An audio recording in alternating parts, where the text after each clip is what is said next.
늦은 밤 한국의 헌터협회 본부에는 익숙한 광경이 남아있었다. 회장실은 언제나 불이 켜져 있어 모두가 퇴근한 뒤에도 불빛이 꺼지지 않는다는 소문이 있었다. 오늘 밤도 예외는 아니었다. 고건희 회장은 사무실의 고요함 속에서 혼자 책상에 앉아 서류 더미에 파묻혀 있었다. 하지만 그의 마음을 짓누르는 것은 눈앞의 업무보다 더 무거웠다. 얼마 전부터 그의 마음은 불안했다. 가슴 깊숙이에서 불규칙하게 울리는 심장박동은 그의 신체적 한계를 끊임없이 상기시켰다. 수년 전부터 시작된 증상이었지만 최근 들어 그 불안감은 더욱 커져만 갔고 무시하기가 점점 더 힘들어졌다. 건희의 심장은 무언가를 경고하듯 묵직하게 뛰었다. 그는 끝이 가까워지고 있다는 느낌을 떨칠 수 없었다. 의사들은 이미 그에게 경고한 적이 있었다. 이렇게 무리해서 일하다 보면 그의 심장이 오래 버티지 못할 수도 있다고 말했었다. 의사들은 길어야 반년이라고 예측했었다. 하지만 그 예측은 빗나갔다. 그로부터 벌써 2년이 지났다. 건희는 자신이 한계를 넘어서 살아왔다는 것을 알고 있었고 어떻게든 기대 이상으로 버텨냈다. 아마도 그는 자신이 이렇게 오래 버틴 것이 기적이라고 생각했다. 고건희 회장의 사무실에 울려 퍼진 전화벨 소리가 정적을 깼다. 그는 시계를 힐끗 바라보며 이런 늦은 시간에 누가 전화를 걸었을지 궁금해했다. 전화를 받자 아내가 전화를 건 것이었다. 모든 게 괜찮은지 확인하려고 한 것이었다. 그녀의 걱정은 익숙한 위로였고 특히 그가 자주 늦게까지 일하는 만큼 더 그랬다. 아내의 목소리를 들은 이 잠시 마음이 놓였다. 그녀는 항상 그를 걱정했다. 특히 그의 건강을 생각하면 더 그랬다. 그는 아내를 안심시키며 이제 곧 퇴근할 거라고 말하려 했다. 하지만 말을 끝내기도 전에 전화가 갑자기 끊기고 잡음만 들렸다. 그는 갑작스러운 끊김에 당황하며 얼굴을 찌푸렸다. 다시 말을 걸어봐도 아무런 응답이 없었다. 전화를 내리던 중 뭔가 평소와 다른 것이 그의 시선을 끌었다. 그는 창밖을 바라보며 익숙한 도시의 풍경을 기대했다. 거리도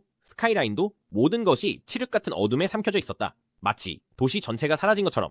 깜짝 놀란 건희는 심장이 두근거리며 벌떡 일어섰다. 하지만 상황을 파악하기도 전에 그는 더욱 불길한 무언가를 발견했다. 거기 그의 소파에 아무렇지 않게 앉아있는 낯선 존재가 있었다. 그 존재의 분위기는 이상하고 부자연스러웠다. 마치 원래부터 그 자리에 있었지만 이제서야 눈에 띈 것처럼 그 존재의 모습은 섬뜩했다. 창백한 얼굴, 긴 흰 머리, 그리고 뾰족하게 뻗은 귀. 은빛 눈동자는 보석처럼 빛났고 온몸에서 차가운 기운이 뿜어져 나왔다. 그것은 얼음 엘프, 즉 아이스 슬레이어로 알려진 악몽 속 존재를 닮아 있었다. 고건희 회장은 눈을 떼지 못한 채 눈앞에 앉아있는 그 신비로운 존재를 바라보았다. 그 생명체에게는 뭔가 불안한 기운이 있었고 그는 머릿속을 맴도는 생각을 떨칠 수 없었다. 어떻게 지금까지 이 존재의 기척을 전혀 느끼지 못했던 걸까? 이 낯선 존재는 혼자서 상대할 수 있는 상대가 아니었다. 그들의 아우라는 그가 감당하기에는 너무나도 압도적이었다. 그의 본능은 이 생명체가 지금까지 마주했던 그 어떤 것보다 훨씬 더 위험하다고 말해주고 있었다. 건희가 상황을 이해하려 애쓰는 사이 그 생명체가 입을 열었다. 목소리는 차갑고 담담했다. 그 존재는 이 사무실 그리고 아마도 이 일대 전체가 외부 세계와 격리되었다고 설명했다. 건희의 생각이 머릿속을 쉴 새 없이 달렸다. 이게 꿈일까? 모든 것이 너무 비현실적으로 느껴졌다. 그 가능성을 받아들이기도 전에 날카롭고 빠른 무언가가 공기를 가르며 날아들었다. 유리 조각 하나가 그의 어깨를 강타했다. 건희는 고통의 숨을 헐떡였지만 상처에서는 피가 흐르지 않았다. 대신 유리가 닿은 부위의 피부가 얼어붙어 서리로 뒤덮였다. 그 차가운 감각은 그가 한 번도 느껴본 적 없는 것이었다. 그는 자신의 상처를 바라보다가 다시 생명체를 쳐다보았다. 그 존재는 여전히 소파에 앉은 채 변함없이 침착한 표정을 짓고 있었다. 이 얼음 같은 공격은 건희에게 한 가지 사실을 증명했다. 이건 꿈이 아니었다. 고통과 서리는 모두 너무나도 현실적이었다. 이 사실을 깨달은 그는 당면한 상황에 집중했다. 그 앞에 있는 존재는 인간이 아니었고 뭔가 더 많은 것을 알고 있는 듯했다. 건희는 답이 필요했기에 이번에는 더 절박하게 다시 물었다. 이 존재는 누구인가? 그 인물은 대답하며 약간 실망한 듯 보였다. 건희가 소개 없이 자신을 알아보길 바랐던 것이다. 하지만 이 강력한 존재에게 건희는 자신의 본질을 이해하지 못하는 평범한 인간에 불과했다. 그 말 단지 인간일 뿐이라는 표현이 건희의 머릿속에 맴돌며 그는 그 의미를 이해하려 했었다. 그 존재는 계속해서 건희를 빛의 조각이라고 부르며 무시하는 듯한 어조로 말했다.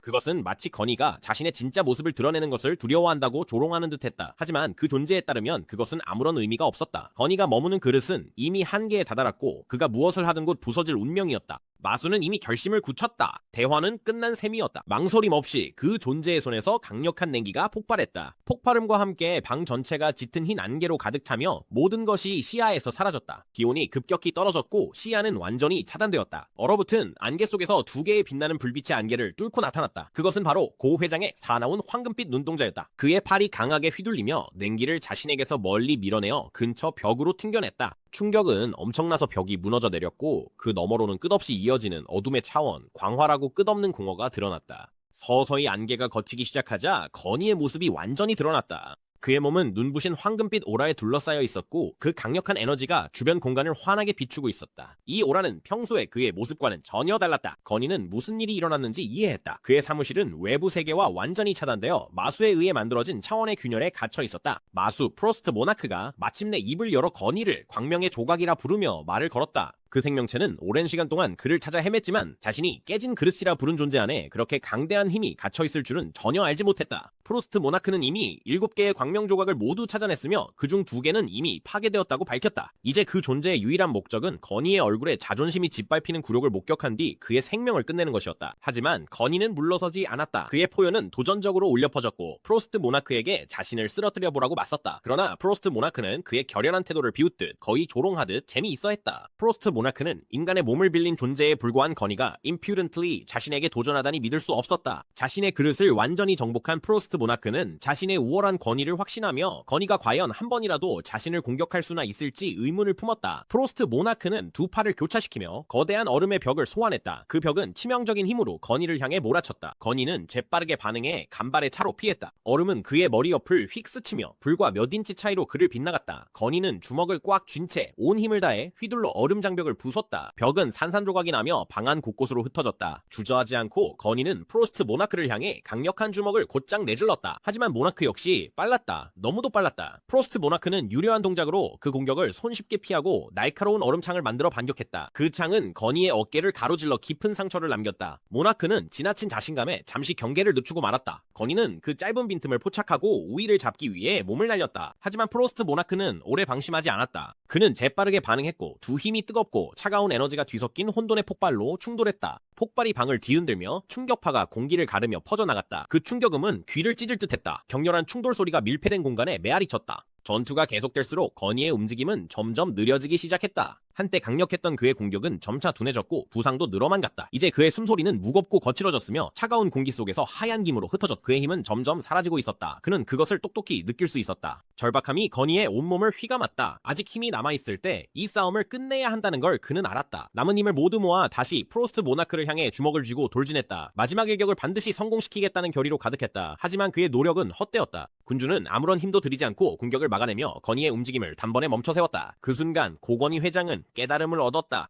자신의 힘이 빠르게 사라지고 있었고 그 힘을 담고 있던 육신도 한계에 다다르고 있었다. 군주는 전혀 상처 하나 없이 우뚝 서 있었고 차갑고 무심한 시선으로 건이를 내려다보았다. 건이가 한계에 다다랐다는 사실을 뻔히 알면서도 그 눈빛에는 연민이 서려 있었다. 갑자기 프로스트 군주가 사라졌다. 건이는 무슨 일이 일어났는지 파악할 틈도 없이 군주가 번개처럼 빠른 속도로 그의 바로 앞에 다시 나타났다. 그가 반응할 새도 없이 날카로운 얼음창이 그의 가슴을 꿰뚫고 등 뒤로 튀어나왔다. 타는 듯한 고통이 온몸을 관통했고 입안 가득 피가 차올랐다. 건이는 격하게 기침을 하며 힘이 빠르게 빠져나가는 것을 느꼈다. 프로스트 군주는 건이 위에 우뚝 서서 얼굴에 잔인한 미소를 번지게 했다. 그것은 조용히 그를 조롱하며 건이가 새로운 그릇을 찾는데 얼마나 걸릴지 궁금해했다. 아마 1년 어쩌면 2년이 걸릴 수도 있지만 그것은 별로 중요하지 않았다. 군주의 군세는 이미 집결했고 그들의 힘은 이 세계를 파멸로 이끌 준비가 되어 있었다. 건이가 다시 돌아올 시간은 남아있지 않았다. 군주의 차가운 시선 속에서 건이가 이 세계를 지키려는 시도는 그저 어리석은 짓에 불과했다. 그 생각이 머릿속에 맴돌았다. 건이는 어째서 호위병도 없이 자신에게 승산이 있다고 믿었을까? 고통과 입에서 쏟아지는 피에도 불구하고 건이는 웃었다. 그는 자신을 꿰뚫은 창을 더욱 세게 움켜쥐며 약해진 상태에서도 결코 굴복하지 않았다. 그의 싸움은 헛되지 않았다. 군주가 놓친 것이 있었다. 마치 그들이 프로스트 군주가 자신의 뒤를 따를 것이라 예측하지 못했던 것처럼. 프로스트 군주는 잠시 멈춰섰다. 혼란스러웠다. 무엇을 놓친 것일까? 바로 그때 군주의 본능이 작동했다. 강력한 무언가를 감지한 군주는 재빨리 고개를 옆으로 돌렸다. 순식간에 엄청난 마력이 군주의 얼굴을 스치고 지나갔고 그 힘에 건이의 오른팔이 그을렸다. 이어진 폭발은 엄청나서 그들이 갇혀있던 차원의 구조 자체를 뒤흔들었다. 폭발은 그들의 현실과 외부 세계를 가르는 벽에 부딪혔다. 군주는 건이를 바라보며 비웃던 미소가 사라지고 잠시 의심이 스쳤다. 건이는 중요한 무언가가 작용하고 있다고 주장했지만 군주는 자신의 승리를 위협할 수 있는 것이 정말로 있을지 믿기 어려웠다. 군주의 눈은 오만하게 빛났고 건이의 말을 피할 수 없는 결말을 늦추려는 마지막 몸부림쯤으로 치부했다.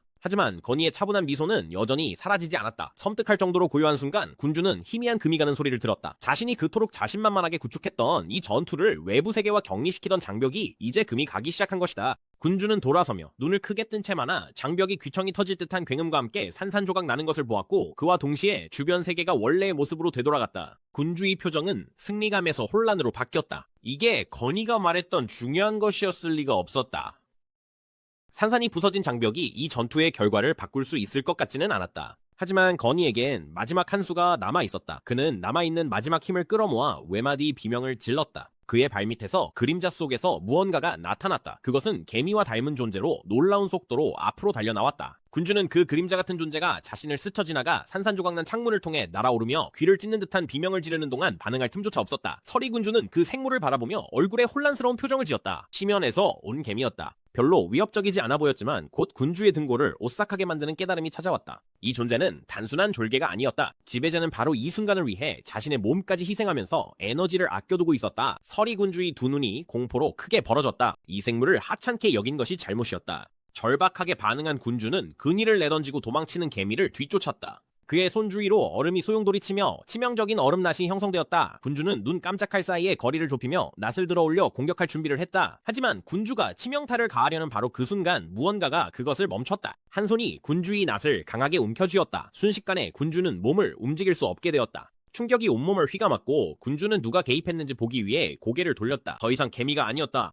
아니, 군주 앞에 서서 죽음의 소나기로 그것을 붙잡고 있는 것은 성진우였다. 그의 차갑고 날카로운 눈빛이 군주를 꿰뚫고 있었다. 그 순간 군주의 심장은 철렁 내려앉았다. 진우는 서리군주의 목과 손목을 더욱 세게 움켜쥐며 자신의 엄청난 힘에 저항하는 괴물의 몸을 느꼈다. 곧이어 뼈가 부러지는 소리가 들렸고 짐승의 고통스러운 비명이 뒤따랐다. 하지만 이런 약점의 순간에도 군주의 정신은 날카롭고 계산적이었다. 서리군주는 진우의 뒤에 숨어있는 수많은 그림자들, 언제든 공격할 준비가 된 군대를 감지할 수 있었다. 그제서야 진우, 즉 그림자의 군주가 엄청난 세력을 모았다는 사실을 깨달았다. 그런데도 의문이 남았다. 이렇게 압도적인 힘을 가지고 있으면서도 왜 진우는 지금까지 모습을 드러내지 않았던 것일까? 군주가 이 사실을 곱씹는 동안 진우의 마음은 잠시 과거의 한 만남을 떠올렸다. 그는 이 존재를 거의 잊고 있었다. 얼음 엘프와 비슷한 존재로 세상의 순환에서 추출되지 못한 자였다. 절박함의 서리 군주는 이를 악물었고 차가운 기운이 입안에 빠르게 모여들었다. 짐승의 입에서 얼음 같은 숨결이 폭발하듯 뿜어져 나왔고 진우는 재빠르게 뒤로 물러나 그 공격을 가까스로 피하며 둘 사이의 거리를 벌렸다. 이 거친 마력의 시연은 진우의 의심을 확신으로 바꿔주었다. 이 군주는 확실히 강력한 마법 사용자였다. 진우는 망설임 없이 마왕의 쌍검을 소환했다. 쌍검은 그의 손에서 번뜩이며 정밀하게 휘둘러졌다. 강력한 일격으로 그는 서리군주가 만들어낸 얼음벽을 산산조각내어 방 안의 파편만이 흩날리게 했다. 상황의 긴박함을 감지한 서리군주는 갑자기 전투를 멈추자고 제안했다. 이곳에서 목숨을 건 사투를 벌일 생각은 없었던 것이다. 이 갑작스러운 변화에 진우는 당황했고 군주의 의도를 의심하게 되었다. 진우는 잠시 맑아진 정신으로 서리 군주가 진정으로 노리는 것이 무엇인지 깨달았다. 인간에 대한 언급이 그를 번뜩이게 했고 자신이 고건희 회장에게 붙여둔 그림자 병사 개미가 회장을 지키고 있었다는 사실이 떠올랐다. 순간적으로 그는 고 회장이 심각한 위험에 처해 있음을 깨달았다. 그는 고개를 돌려 회장의 몸을 바라보았다. 고건희의 의식을 잃은 몸은 피로 뒤덮여 있었고 그가 간신히 생명을 붙잡고 있다는 것이 분명했다. 그 광경은 진우에게 긴박감을 불러일으켰다. 서리 군주는 진우가 상황을 깨달은 것을 보고 그에게 잔인한 선택을 내밀었다. 군주는 냉정하게 거대한 치명적인 얼음창을 만들어내더니 망설임 없이 그 창을 고 회장에게 곧장 날려보냈다. 이제 선택은 진우의 손에 달려있었다. 싸움을 계속할 것인가 아니면 회장을 구할 것인가. 진우는 즉시 자신의 스킬인 지배자의 권능을 발동해 공격을 막으려 했다. 하지만 갑자기 알림창이 그의 눈앞에 나타났다. 상대의 마력이 그의 권능에 저항하고 있었다. 서리군주의 힘이 너무 강했다. 진우의 마음에 좌절감이 치밀어 올랐다. 그는 땅을 세게 박차고 회장 고를 향해 전력 질주했다. 그가 번개처럼 움직이자 주위의 공기가 떨렸고 얼음창은 매 순간 회장에게 점점 더 가까워졌다. 치명적인 창이 목표물에 다가가면서 긴장감이 극에 달했다. 진우는 마지막 힘을 짜내 회장 고위 곁에 간신히 도착했고 그의 손이 날아오는 창을 한가운데에서 쳐냈다.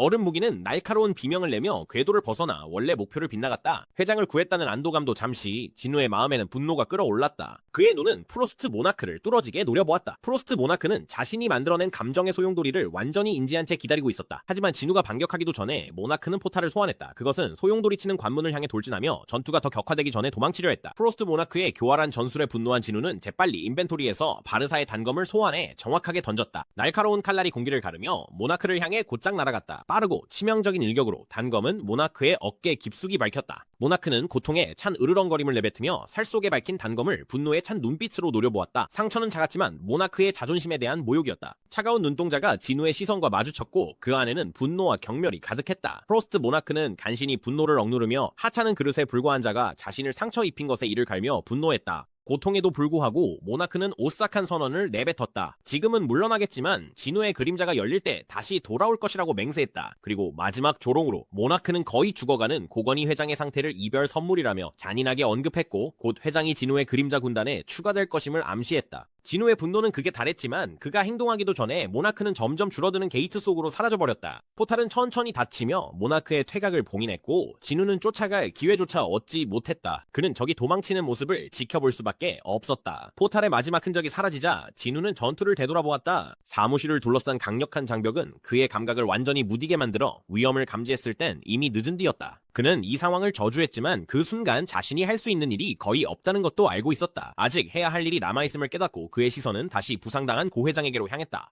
고건희 회장은 자신의 피로 물든 바닥에 꼼짝없이 누워 있었고 그의 몸은 전투로 인해 약해지고 망가져 있었다. 그의 생명이 위태로운 가운데 희미한 신음소리가 그의 입에서 흘러나왔다. 진우는 그 위에 서서 상처의 정도를 살폈다. 이건 단순한 치유 포션으로 회복될 수 있는 상처가 아니었다. 부상의 심각함은 평범한 방법으로는 도저히 고칠 수 없는 수준이었다. 긴박함을 깨달은 진우는 단호한 목소리로 자신의 가장 신뢰하는 병사 중 한 명을 불렀다. 멀리서 그는 배루가 엄청난 속도로 날아오는 것을 감지했다. 개미 장군은 주인의 명령을 따르기 위해 서둘러 여러 벽을 뚫고 돌진해와 도착하자마자 진우 앞에 무릎을 꿇었다. 진우는 베루에게 죽어가는 대통령을 살리기 위해 할 수 있는 모든 것을 하라고 명령했다. 베루는 망설임 없이 자신의 모든 마력을 상처 입은 남성을 치유하는 데 쏟아부었다. 따스하고 빛나는 에너지가고 대통령을 감쌌지만 베루가 온 힘을 다했음에도 불구하고 대통령의 상태는 나아지지 않았다. 그의 안색은 여전히 전과 같이 창백했다. 베루는 혼란스럽고 걱정스러운 표정으로 자신의 치유 마법이 실패했음을 보고했다. 최선을 다했음에도 불구하고 노인의 생명력은 점점 약해지며 삶에서 멀어져 갔다. 진우는 절박한 마음에 가장 심각한 상처조차 치유할 수 있는 힘을 지닌 생명의 성수를 사용할까 고민했다. 그는 회장님을 반드시 살리겠다는 결심으로 재빨리 인벤토리에서 생명의 엘릭서를 꺼냈다. 하지만 그가 약을 투여하려는 순간 힘이 빠진 손이 그의 손목을 붙잡아 시도를 멈추게 했다. 그는 고 대통령이었습니다. 고 회장은 큰 힘을 들여 간신히 눈을 떴고 숨은 거칠고 얕았다. 그의 시선이 진우와 마주쳤고 그 눈에는 감사와 수용의 감정이 가득 담겨 있었다. 그는 자신의 시간이 다가오고 있음을 알고 있었다. 회장은 더 이상 아무것도 할 수 없다는 것을 알면서도 진우가 와준 것에 대해 감사의 말을 힘겹게 속삭였다. 그는 이미 프로스트 모나크의 공격으로 회복할 수 없는 손상을 입은 상태였다. 그의 목소리는 희미했지만 그는 최고 존재와의 조 그리고 그들의 세력과 모나크들의 세력 간에 곧 벌어질 전투에 대해 이야기했다. 그는 자신이 알게 된 것들 그리고 다가올 싸움을 위해 진우가 반드시 알아야 할 것들이 있다고 믿었다. 고건희 회장의 입가에는 피가 맺혔고 그의 생명력은 점점 희미해지며 몸은 간신히 버티고 있었다. 진우는 감정에 북받쳐 절박하게 외쳤지만 마음 한구석에서는 시간이 얼마 남지 않았고 끝이 가까워졌다는 것을 알고 있었다. 그런 상태임에도 불구하고 고 회장은 간신히 말을 이었다. 그는 진우가 곁에 있다는 사실에 안도했고 진우가 가진 힘에 감사하며 고마움을 전했다. 목소리는 약했지만 그는 평온함이 담긴 어조로 게이트와 던전이 단순히 적들만을 위한 것이 아니라고 설명했다. 그것들은 인류를 지키기 위한 수단이었고 인간을 보호하는 방법이었다. 그의 한마디 한마디에는 고통이 묻어났고 말을 할수록 기력이 빠져나가며 기침을 했다. 회장의 말에는 진우를 향한 경고가 담겨 있었다. 언젠가 진우가 어느 편에 설 것인지 중대한 선택을 해야 할 순간이 올 것이라고 했다. 약해진 손으로 건희는 진우의 손을 꼭 잡으며 어떤 일이 있어도 인간의 편에 남아달라고 간절히 부탁했다. 그의 목소리에는 경험과 후회 그리고 희망이 한꺼번에 담겨 있었다. 건희는 젊은 헌터들과 함께 싸우며 세상을 지키고 싶었지만 늙은 몸이 그것을 허락하지 않았다고 고백했다. 그럼에도 불구하고 그는 후회는 없었다. 진우 같은 사람을 만난 것이 그에게 위안이 되었고 앞으로의 미래가 믿을 만한 손에 달려있다는 사실에 안심할 수 있었다. 거친 숨을 내쉴 때마다 건희는 자신의 건강이 악화된 상황에서도 심장이 예상보다 훨씬 오래 뛰어왔음을 털어놓았다. 그는 이 모든 시간이 오직 진우를 만나기 위해 버텨온 것이라고 믿었다. 이 순간을 위해 버텨왔다는 사실을 깨닫자 평온이 찾아왔고 그의 목소리에 담긴 아픔은 진우의 마음을 아프게 했다. 진우는 그의 곁에 조용히 서서 죽어가는 남자의 마지막 소원을 들으며 그저 존중할 수밖에 없었다. 고 회장의 눈에는 눈물이 고였고 그는 마지막으로 엄청난 안도감과 감사함을 전했다. 그의 손이 진우의 손에서 미끄러져 바닥에 떨어지며 부정할 수 없는 마지막을 알렸다. 더 이상 할 말은 없었다. 진우는 고개를 숙인 채 가만히 서 있었고 그의 마음속에는 수많은 감정이 소용돌이쳤다. 산산이 부서진 창밖으로 한때 흐렸던 하늘이 마침내 비를 쏟아내기 시작했다. 부드럽고 일정하게 떨어지는 빗방울 소리가 상실의 무게가 짙게 들이운 조용한 방에 침울한 배경을 더했다. 차가운 가을바람이 빗줄기와 함께 불어오고 뉴스 채널에는 속보가 연이어 흘러나왔다. 브라질의 헌터 조나스가 인근 강에서 시신으로 발견된 소식과 한국 헌터 협회장 고건희가 심장을 찔려 잔혹하게 살해된 사건이 전해지며 전 세계가 충격에 휩싸였다. 혼란을 더하듯 한때 세계 최고의 헌터로 불리던 크리스토퍼 리드, 조나스, 그리고 고건희의 이름이 모두 전사자 명단에 올랐다. 이 최정상급 헌터들의 갑작스러운 죽음은 전 세계에 충격을 안기며 인류를 공포에 빠뜨렸다. 모든 언론이 이 암울한 사건에 집중했고 미국 헌터 협회마저 공동 성명을 발표했다. 세상은 두려운 질문을 던졌다. 인간은 헌터가 지켜주었지만 헌터는 누가 지켜줄 것인가? 이제 세상을 뒤덮은 위협은 완전히 차원이 다른 것이었다. 고건희 회장의 장례식에 사람들이 모였을 때 분위기는 깊은 슬픔으로 가득했다. 쏟아지는 빗줄기는 참석한 모두의 침통한 마음을 그대로 비추는 듯했다. 진우는 말없이 서서 땅을 바라보며 생각에 잠겨 있었다. 지금까지 일어난 모든 일의 무게가 진우를 짓눌렀고 빗방울이 땅을 두드리는 일정한 리듬은 그 순간의 슬픔을 더욱 증폭시켰다. 진우의 시선이 옆에 있던 우진철을 포착했다. 국장은 완전히 기진맥진해 보였고 그의 움직임 하나하나에서 피로가 역력했다. 평소 날카롭던 그의 모습은 온데간데 없고 턱수염을 무심코 만지작거리며 흐트러진 모습만이 남아있었다. 회장의 죽음은 그에게 큰 충격이었고 그 비극 이후로 그는 예전의 모습이 아니었다는 것이 분명했다. 비는 계속 내렸고 우진철이 고개를 들어 회색 하늘을 바라보자 빗물이 그의 얼굴을 타고 흘러내렸다. 그는 생각에 잠긴 듯 보였고 일어난 일의 엄청난 무게를 이해하려 애쓰는 모습이었다. 불과 어제만 해도 회장은 그와 대화를 나누며 미국에서의 시간을 듣고 싶어 했고 빨리 돌아오라고 재촉했었다. 그리고 이제 그렇게 갑자기 그는 떠나버렸다. 그 현실은 짐철에게는 여전히 초현실적으로 느껴졌고 마치 잔혹한 꿈에 갇힌 것처럼 느껴졌다. 우진철의 생각은 그 운명적인 순간으로 다시 돌아갔다. 그는 회장의 마지막 순간을 함께해준 진우에게 감사의 말을 전했었다. 진우는 막강한 힘을 가졌음에도 불구하고 피할 수 없는 운명을 막을 수 없었다. 진우의 가슴은 차가운 분노로 불타올랐다. 빗줄기가 그를 적셨지만 그 안에 불길을 식힐 수는 없었다. 회장의 목숨을 앗아간 그 괴물은 반드시 대가를 치르게 될 것이다. 진우는 조용히 맹세했다. 자신과 고건희 회장의 기억을 위해 어떤 대가를 치르더라도 반드시 그 책임자를 찾아내겠다라고. 빗줄기는 더욱 거세졌지만 그의 슬픔도 이제 그를 사명에 묶어둔 맹세도 결코 씻어낼 수 없었다. 고건희 회장이 세상을 떠난 후 진우는 중대한 결심을 내렸다. 그는 우진철에게 다가가 기자들을 모아달라고 부탁했다. 회장의 별세 소식은 이미 퍼져 있었고 좁은 공간임에도 불구하고 기자회견장은 답을 갈망하는 기자들로 가득 차 있었다. 분위기는 팽팽했고 여기저기서 시끄럽고 혼란스러운 대화가 오갔다. 하지만 진우가 들어서자마자 소음은 잦아들었고 방 안의 모든 시선이 그에게 집중되었다. 진우의 존재감은 모두의 이목을 집중시켰고 그가 말을 시작하자 방 안을 향해 충격적인 소식을 전했다. 지능이 매우 높은 몬스터 집단이 세계 최강의 헌터들을 노리고 있다는 것이었다. 이 괴물들은 헌터들이 지금껏 상대해온 존재들과는 전혀 달랐다. 훨씬 강하고 더 전략적이며 기존의 전투 방식이나 방어에는 전혀 개의치 않았다. 그들의 수법은 교묘해서 강력한 마법으로 열린 공간을 차단해 대상을 고립시키고 사냥감을 무방비 상태로 만들었다. 한 기자가 호기심을 참지 못하고 고 회장님의 죽음에 책임이 있는 괴물도 이 집단의 일부인지 물었다. 진우는 망설임 없이 그 연관성을 인정했다. 그는 이 괴물들에게 사냥당할 수 있다고 생각하는 사람이라면 반드시 신뢰할 수 있는 동료들과 함께 있어야 한다고 경고했다. 그런 절체절명의 순간에 자신을 지켜줄 수 있는 사람들이 필요하다고 했다.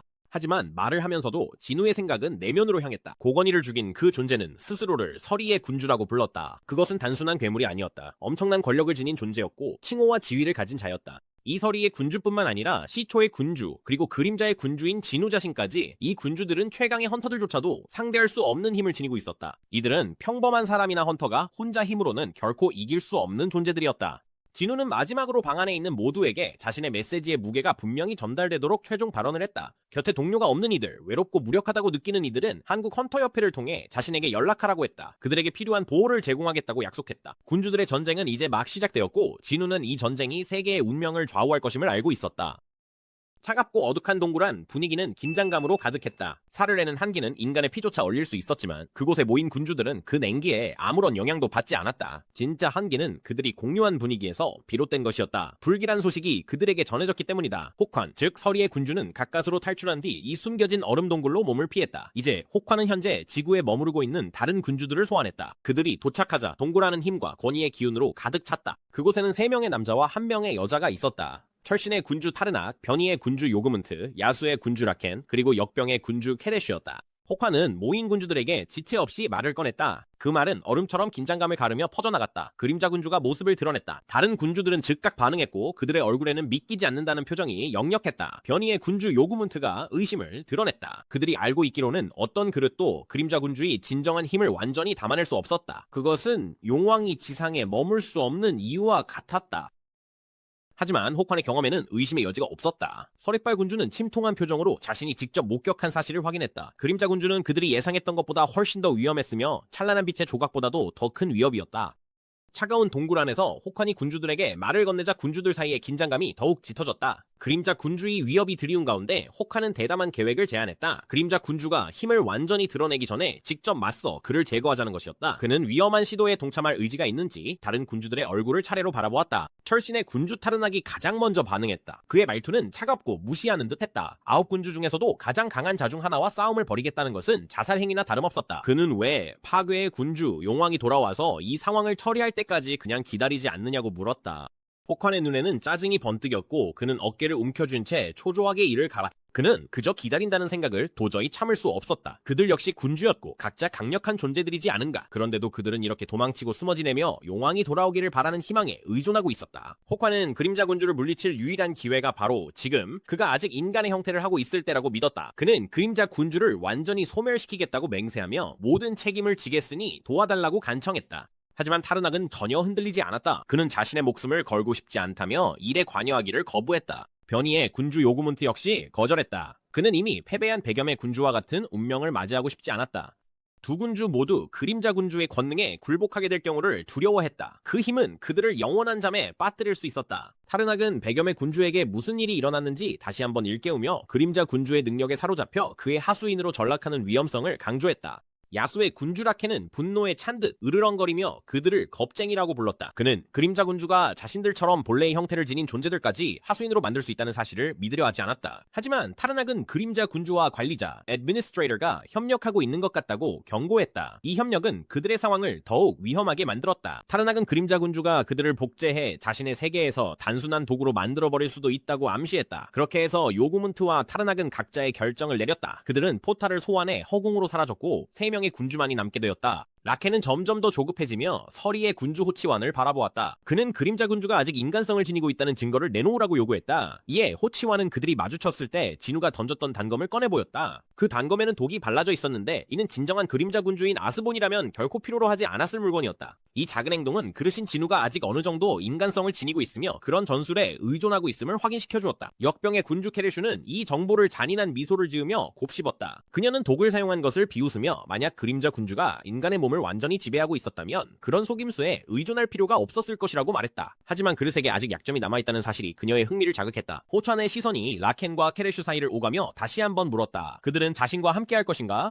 케레슈는 이 약점을 이용할 기회가 보이자 호찬과 함께하기로 동의했다. 라켄은 결연한 미소를 지으며 이를 악물고 싸움에 동참하기로 결심했다. 그림자 군주와의 전투는 피할 수 없는 일이었고 군주들은 그를 파멸시키기 위해 어떤 일도 마다하지 않을 것이었다. 고건희 대통령에게 경의를 표하기 위해 사람들이 모이면서 거리에는 엄숙한 분위기가 감돌았다. 그의 추모식에는 수년간 그의 리더십과 관대함을 직접 경험한 많은 이들이 참석했다. 시민들은 슬픔과 회한이 뒤섞인 채 방송사들이 정규 프로그램을 중단하고 고 대통령의 삶과 유산을 기리는 모습을 지켜보았다. 대담한 행동과 발언을 담은 영상들이 재생되며 그가 나라에 끼친 영향력을 모두에게 다시금 상기시켰다. 특히 주목할 만한 순간은 고 대통령이 남준욱 의원을 공개적으로 지적하는 장면이 방송된 때였다. 그가 세계가 직면한 위험에 대해 말할 때 그의 목소리에는 절박함이 실려 있었다. 그는 S급 게이트의 위험성과 아무리 많은 돈을 가지고 있어도 그런 상황에서는 어떤 부도 생존을 보장할 수 없다는 현실을 경고했었다. 이것은 인류를 지키는 헌터들의 중요성을 강하게 일깨워주는 순간이었다. 이후에는 고 대통령의 오랜 주치의와의 인터뷰가 방송되었다. 의사는 자신과 회장 사이에 있었던 개인적인 순간을 회상하며 고 대통령이 제주도 전투 중에 자신의 생각을 털어놓았던 일을 이야기했다. 헌터 성진우가 괴물개미들과 싸우고 있을 때 고 대통령은 평생의 소원이 이루어졌다고 고백했었다. 그는 이제 자신의 목표가 달성되었으니 편히 쉴 수 있겠다는 평온함을 느꼈다고 말했다. 하지만 의사는 그런 말이 있은 지 얼마 되지 않았고 대통령이 갑작스럽게 세상을 떠날 줄은 믿기지 않는다고 말했다.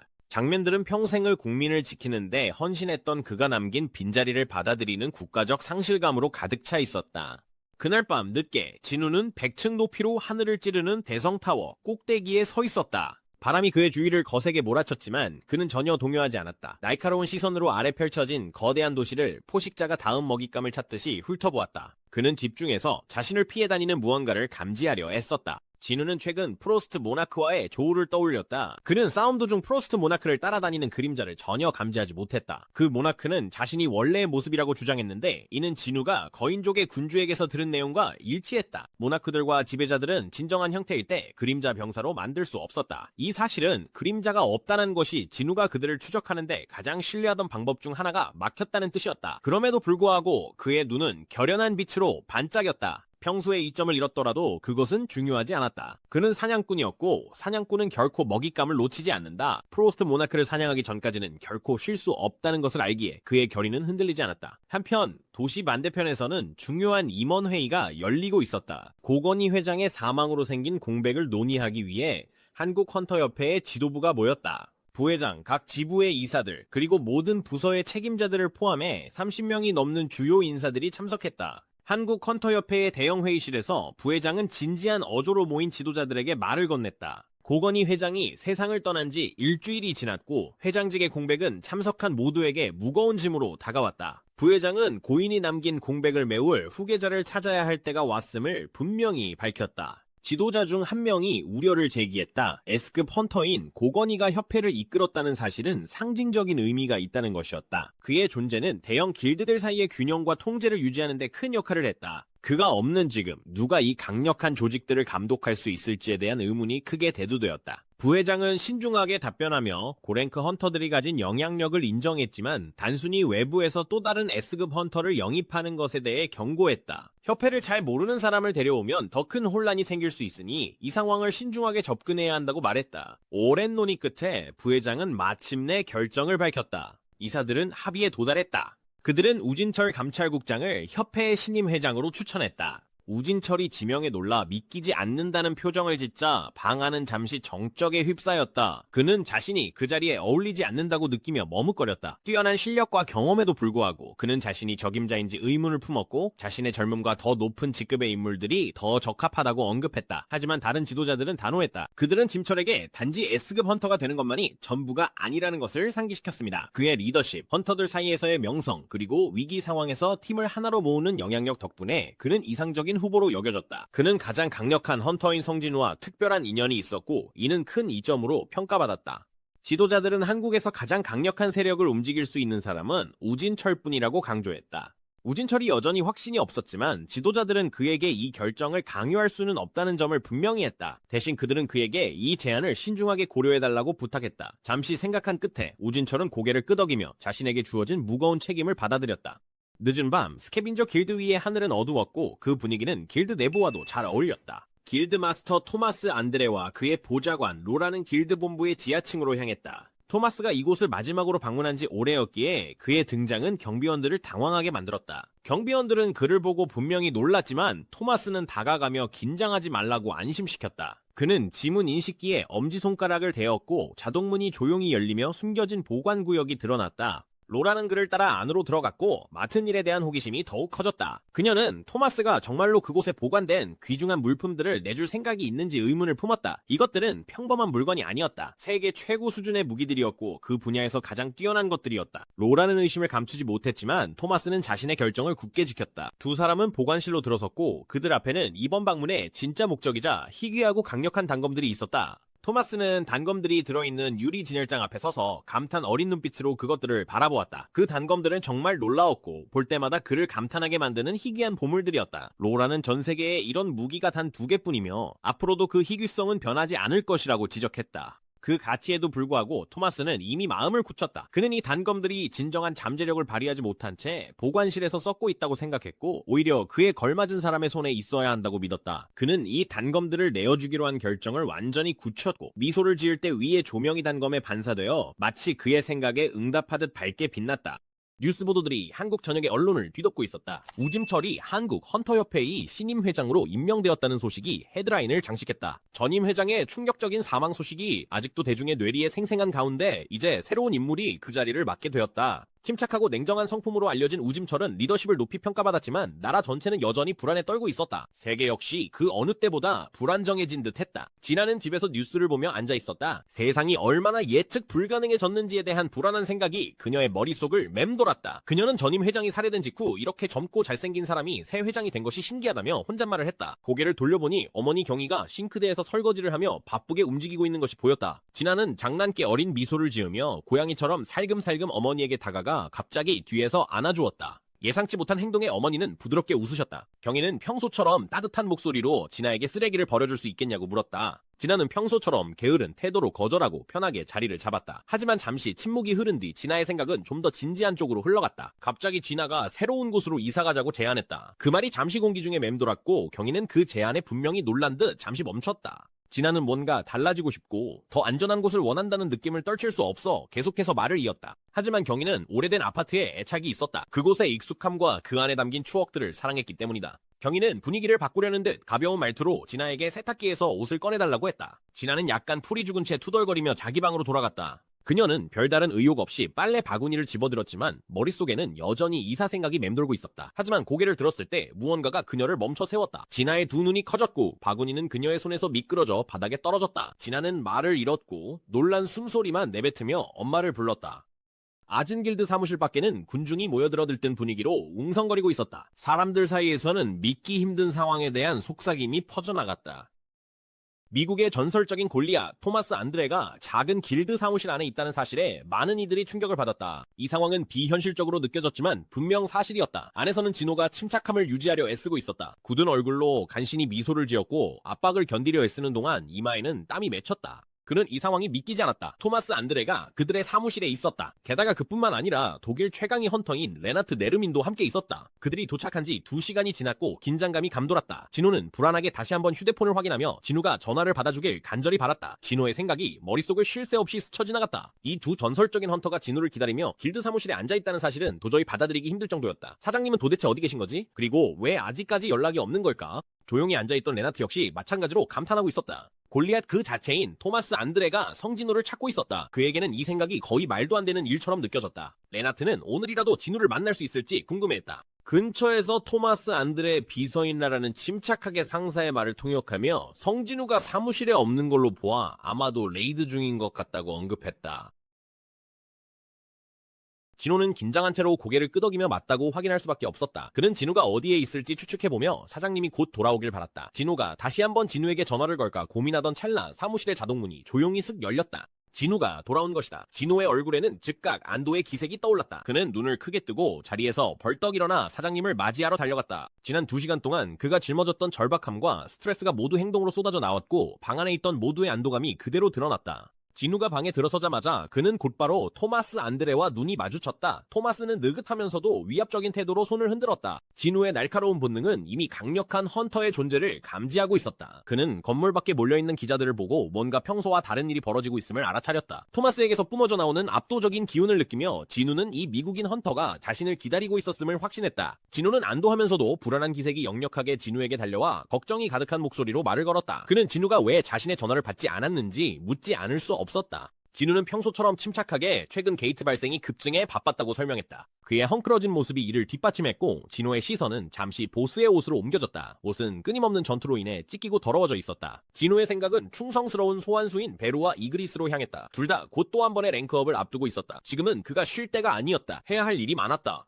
그때 토마스 안드레가 자리에서 일어섰다. 그의 거대한 체구는 존재감을 더욱 실감나게 했다. 그는 자신감 넘치는 걸음으로 진우에게 다가갔고 인사는 격식 없이 자연스러웠지만 말로 표현되지 않은 긴장감이 감돌았다. 근처에 서 있던 진호는 분위기가 달라지는 것을 느끼며 이 두 거인이 사무실에서 바로 충돌하는 것은 아닌지 긴장하며 걱정했다. 진우는 토마스가 갑자기 한국을 방문한 이유가 궁금해 그의 의도를 물었다. 토마스는 미소를 지으며 진우에게 예전에 했던 약속, 자신의 팔이 완전히 회복되면 함께 식사를 하기로 했던 약속을 상기시켰다. 하지만 그게 전부는 아니었다. 토마스는 선물을 가져왔는데 그것은 단순히 귀중할 뿐만 아니라 위험하기도 하다고 암시했다. 진우는 선물 얘기에 놀라며 한쪽 눈썹을 치켜 올렸다. 대화는 토마스가 좀 더 사적인 장소로 옮기자고 제안하면서 한층 진지한 분위기로 바뀌었다. 그가 가지고 온 물건은 사무실에서 건네주기엔 너무 위험했다. 진우는 여러 가능성을 생각하며 머릿속이 복잡해졌다. 혹시 무기일까? 아니면 더 나쁜 폭탄 같은 걸까? 진우는 두 사람의 대화를 엿듣고는 긴장한 나머지 조용히 혼잣말을 중얼거렸다. 그는 토마스의 제안이 함정일지도 모른다는 의심을 떨칠 수 없었다. 진우는 방 안에 있는 또 다른 인물을 향해 시선을 돌렸다. 그는 레나트 네르민이었고 공손한 어조로 자신을 소개했다. 진우는 곧바로 레나트가 자신의 지위에 걸맞은 보호 의뢰를 하러 온 것임을 짐작했다.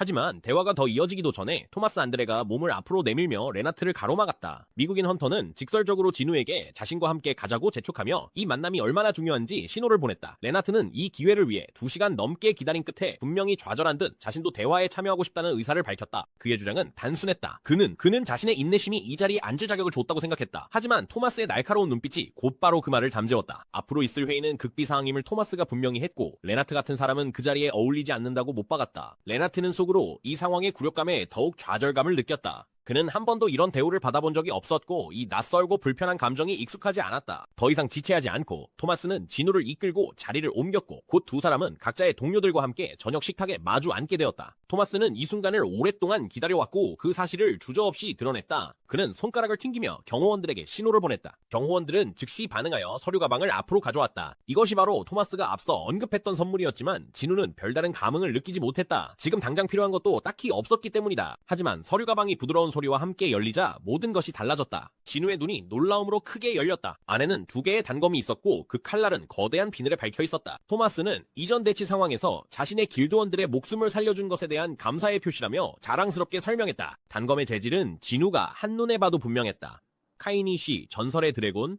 토마스는 진우가 재질을 단번에 알아본 것에 감탄했다. 하지만 진우의 생각은 빠르게 돌아갔다. 카이니쉬의 시신은 원래 헌터국에서 철저히 보관하고 있어야 했지만 지금 그의 눈앞에는 그 드래곤의 유해로 만들어진 무기들이 있었다. 진우의 시선은 단검에 고정된 채였다. 그 치명적인 아름다움은 카이니쉬의 송곳니에 담겨있던 엄청난 힘을 상기시켰다. 토마스는 자신의 결정을 진우에게 설명했다. 미국 정부는 카이니쉬의 시신을 소유하고 싶어 했고 협력을 통해 돈보다 더 가치 있는 무언가를 얻을 수 있을 것이라 믿었다.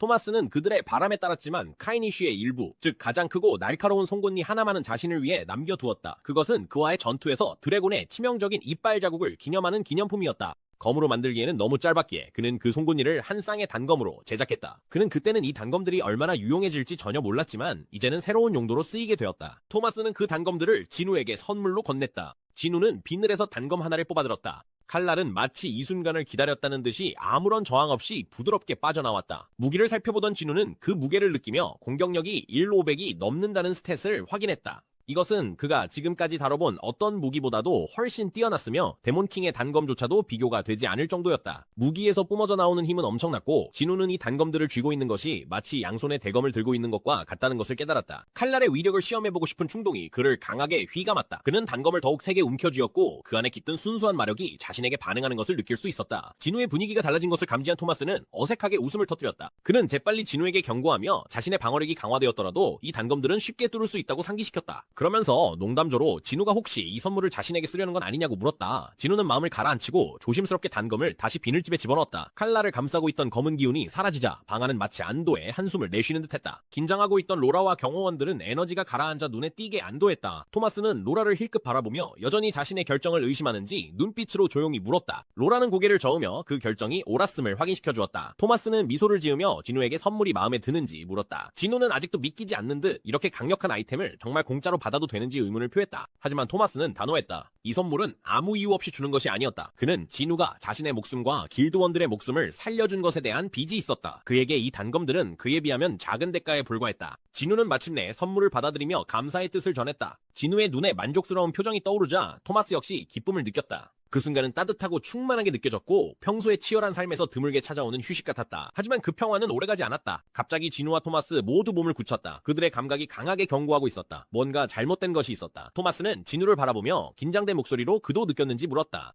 진우는 짧게 고개를 끄덕였다. 두 헌터는 한순간도 지체하지 않고 의자에서 벌떡 일어나 가장 가까운 창문으로 달려갔다. 밖에서는 서울의 거리가 기이하게 멈춰 있었다. 사람들은 그 자리에 얼어붙은 듯 서 있었고 얼굴은 창백하게 굳어 충격에 빠져 있었다. 모두의 눈은 크게 뜨여 있었고 입은 벌어진 채 아무도 움직이지 않았다. 도시 전체가 마치 마비된 듯 하늘에 떠있는 광경에 완전히 사로잡혀 있었다. 진우는 자신이 본 것을 그리고 그들이 감지한 엄청난 마력을 곱씹으며 머릿속이 빠르게 돌아갔다. 이것이 바로 그 진짜 모습, 게이트였다. 하지만 평범한 게이트가 아니었다. 그것은 거대했고 마치 공격을 준비하는 포식자처럼 도시 위에 드리워져 있었다. 진우는 그동안 수많은 게이트를 봐왔지만 이런 것은 처음이었다. 그 안에 어떤 악몽이 도사릴지 진우는 상상할 수밖에 없었다. 토마스도 충격에 휩싸여 눈을 믿기 힘들어했다. 그는 믿기지 않는다는 듯 중얼거렸다. 자신이 본 게이트 중 가장 거대하며 전설의 드래곤 케이니시가 나타났던 게이트보다도 훨씬 크다고 했다. 토마스에게 이 순간은 무언가 끔찍한 일이 시작된다는 신호처럼 느껴졌다. 마치 세상이 논리의 경계를 넘어 상식이 더 이상 통하지 않는 영역으로 들어선 것만 같았다. 거대한 게이트가 하늘에 매달린 채 마치 아래의 모든 것을 집어삼킬 준비를 하는 듯 약간씩 떨리고 있었다. 그 압도적인 크기와 말없는 위협은 도시의 그림자를 드리웠고 시간이 지날수록 두려움은 점점 더 커져만 갔다. 이 거대한 게이트의 등장은 사람들의 호기심을 자극해 새로 생긴 게이트가 당장 위협이 되지 않는다는 사실을 알면서도 많은 구경꾼들이 그 아래에 모여들었다. 군중들 중 많은 이들이 휴대폰으로 사진을 찍으며 이 비현실적인 순간을 담으려 했었다. 외신 기자들도 현장에 모여 카메라를 돌리며 이 사건을 기록하고 있었다. 그들 중에는 노련한 기자닉 파월도 있었고 그는 전 세계에 생중계로 소식을 전하고 있었다. 파월은 게이트의 전례 없는 크기를 강조하며 상황을 설명했다. 그는 군중이 느끼는 불안과 호기심이 뒤섞인 분위기를 지적했다. 사람들은 이 광경을 직접 보기 위해 나왔지만 그들의 표정은 결코 밝지 않았다. 불확실성의 그림자가 그들 위에 드리워져 있었다. 이렇게 해서 파월은 보도를 마치며 BBN 뉴스의 이름으로 방송을 마감했다. 세계의 또 다른 지역에서는 마력과 게이트 분야의 저명한 전문가인 벨저 박사가 커져가는 우려에 대해 입을 열었다. 그는 며칠 전부터 서울 상공에 엄청난 마력이 모이고 있다고 경고해왔다. 그에게 이번 게이트는 시작에 불과했다. 그의 예측은 암울했다. 이러한 게이트가 곧 다른 나라에서도 나타날 수 있다는 것이다. 기자가 이런 이상현상이 다른 곳에서도 일어날 수 있느냐고 묻자 벨저 박사는 확신에 차서 그렇다고 답했다. 인터뷰가 계속되는 동안 분위기는 걱정으로 짙게 드리워졌다. 기자는 이 사태에 어떻게 대응하는 것이 가장 현명한지 박사에게 답을 구했다. 하지만 풍부한 지식과 경험을 지닌 벨저 박사조차도 뾰족한 답을 내놓지 못했다. 그의 대답은 간단하면서도 오싹했다. 기도하라. 이 사건이 비극으로 끝나지 않기를 기도하라 했다. 그 말과 함께 임박한 재앙의 기운은 더욱 짙어졌다. 진우는 충성스러운 날개 달린 드래곤 카이셀을 타고 하늘을 가르며 도시 위에 우뚝 솟은 거대한 게이트를 향해 곧장 날아갔다. 카이셀이 그 아래를 날아가자 진우는 그 광경을 눈에 담았다. 그것은 평범한 게이트와는 전혀 달랐다. 차원이동의 문이라기보다는 끝없이 펼쳐진 거대한 검은 호수처럼 보였다. 그 압도적인 크기는 경이로웠고 뿜어져 나오는 엄청난 마력은 평범한 헌터라면 정신이 으스러질 정도였다. 하지만 진우에게 그것은 그저 호기심을 자극하는 감각에 불과했다. 게이트에 가까이 다가가자 진우는 이상한 깨달음에 사로잡혀 그는 들어갈 수 없었다. 마치 보이지 않는 벽에 막힌 듯한 느낌이었다. 진우는 이 기이한 장벽에 대해 생각했다. 이것은 가장 강력한 각성 헌터조차도 뚫을 수 없는 것이었다. 이 게이트는 달랐다. 그 본질이 지금껏 그가 마주했던 어떤 것과도 달랐다. 수많은 생각이 그의 머릿속을 스쳐 지나갔다. 만약 이 게이트에 지금까지 본 것보다 더 위험한 존재들이 있다면 그의 친구들, 가족, 그리고 그가 아끼는 모든 사람들이 위험에 처할 수 있었다. 그는 안에 무엇이 있든 싸움 없이 이쪽으로 넘어오게 두지 않을 생각이었다. 갑자기 주머니 속 휴대폰이 진동하며 그의 생각을 끊어놓았다. 그가 기다리던 전화였다. 한국헌터협회의 우진철이었다. 진우는 전화를 받았고 수신 상태가 좋지 않았지만 굳이 다시 전화할 필요는 없다고 진철에게 안심시켰다. 그저 아주 높은 곳을 비행 중이었을 뿐이었다. 진우는 침착한 목소리로 진철의 승진을 언급하며 그를 회장님이라고 불렀다. 하지만 진철은 그 호칭이 어색하다며 자신이 그 자리에 어울리지 않는 것 같아 불편하다고 털어놓았다. 대화 도중 진철은 헌터국에서 조사한 결과를 공유했다. 위성기술로 전 세계를 샅샅이 조사했음에도 불구하고 다른 곳에서는 새로운 게이트가 나타난 흔적이 전혀 없었다. 서울 상공에 떠있는 이 거대한 게이트가 유일했다. 진우의 머릿속은 빠르게 돌아갔다. 이 게이트가 나타난 뒤 지난 3시간 동안 전 세계는 조용했다. 다른 게이트는 열리지 않았다. 이건 우연이 아니었다. 훨씬 더 거대한 무언가가 움직이고 있었다. 진철은 당국이 혼란을 막기 위해 게이트 인근에 거주하는 민간인들을 점진적으로 대피시킬 계획이라고 알렸다. 상황은 긴박했고 모두가 최악의 사태에 대비하고 있었다. 하지만 진우는 단호했다. 그는 어떤 일이 닥치더라도 이 자리에서 버티며 저 게이트에서 나오는 모든 것과 맞서겠다고 다짐했다. 진우는 휴대폰을 집어넣고 다시 한번 머리 위에 떠있는 거대한 침묵의 게이트를 바라보았다. 전 세계가 숨을 죽인 채 다음에 무슨 일이 일어날지 기다리고 있었다. 그날 늦게 진우는 강도 높은 훈련을 위해 헌터협회 체육관에 들어섰다. 그를 마주한 것은 그의 가장 강력한 그림자 병사 베루였다. 베루는 대련을 준비하고 있었다. 베루는 번개처럼 빠르게 움직이며 놀라운 민첩성으로 진우를 향해 돌진했다. 하지만 진우는 침착함을 잃지 않고 베루가 맹렬하게 턱을 벌려 공격하려 할 때마다 손쉽게 모든 공격을 피했다. 베루의 놀라운 속도에도 불구하고 진우는 항상 한 발 앞서 있었고 그의 움직임을 정확하게 대응했다. 베루가 공격을 시도할 때마다 진우는 손쉽게 막아내고 맨손으로 베루의 턱을 붙잡으며 자신의 실력과 힘이 얼마나 앞서 있는지 보여주었다. 잠시 동안 베루는 놀라움에 멈춰섰다. 그의 왕의 속도와 힘이 자신의 기대를 훨씬 뛰어넘었기 때문이다. 진우는 침착하게 베루를 바라보며 정말로 전력을 다하고 있는지 물었다. 베루는 언제나처럼 겸손하게 진우 앞에 무릎을 꿇었고 진우는 그저 몸을 풀기 위한 것일 뿐이라고 그를 안심시켰다. 진우는 베루만이 자신에게 진정한 도전이 될 수 있다고 인정했고 그 말은 베루의 마음을 깊은 감동으로 채웠다. 진우는 베루가 감정을 표현하는데 훨씬 능숙해진 것을 알아채고는 장난스럽게 그를 놀리기도 했다. 농담을 잠시 접어두고 진우는 본래 목적에 집중하며 계속해서 대련을 이어가자고 신호를 보냈다. 이번에는 베루가 변신하며 그의 몸에서 뿜어져 나오는 검은 연기의 강도가 더욱 강해졌다. 진우의 그림자 군단에서 사령관인 베루는 지금이 최대의 힘을 발휘하는 순간이었다. 베루는 공중으로 뛰어올라 엄청난 힘으로 공격을 퍼부었다. 하지만 진우는 재빠르게 움직이며 베루의 공격을 손쉽게 피했다. 베루의 모든 공격이 빗나갔고 그가 왼손 훅을 날렸을 때 진우는 아무렇지 않게 팔꿈치로 막아냈다.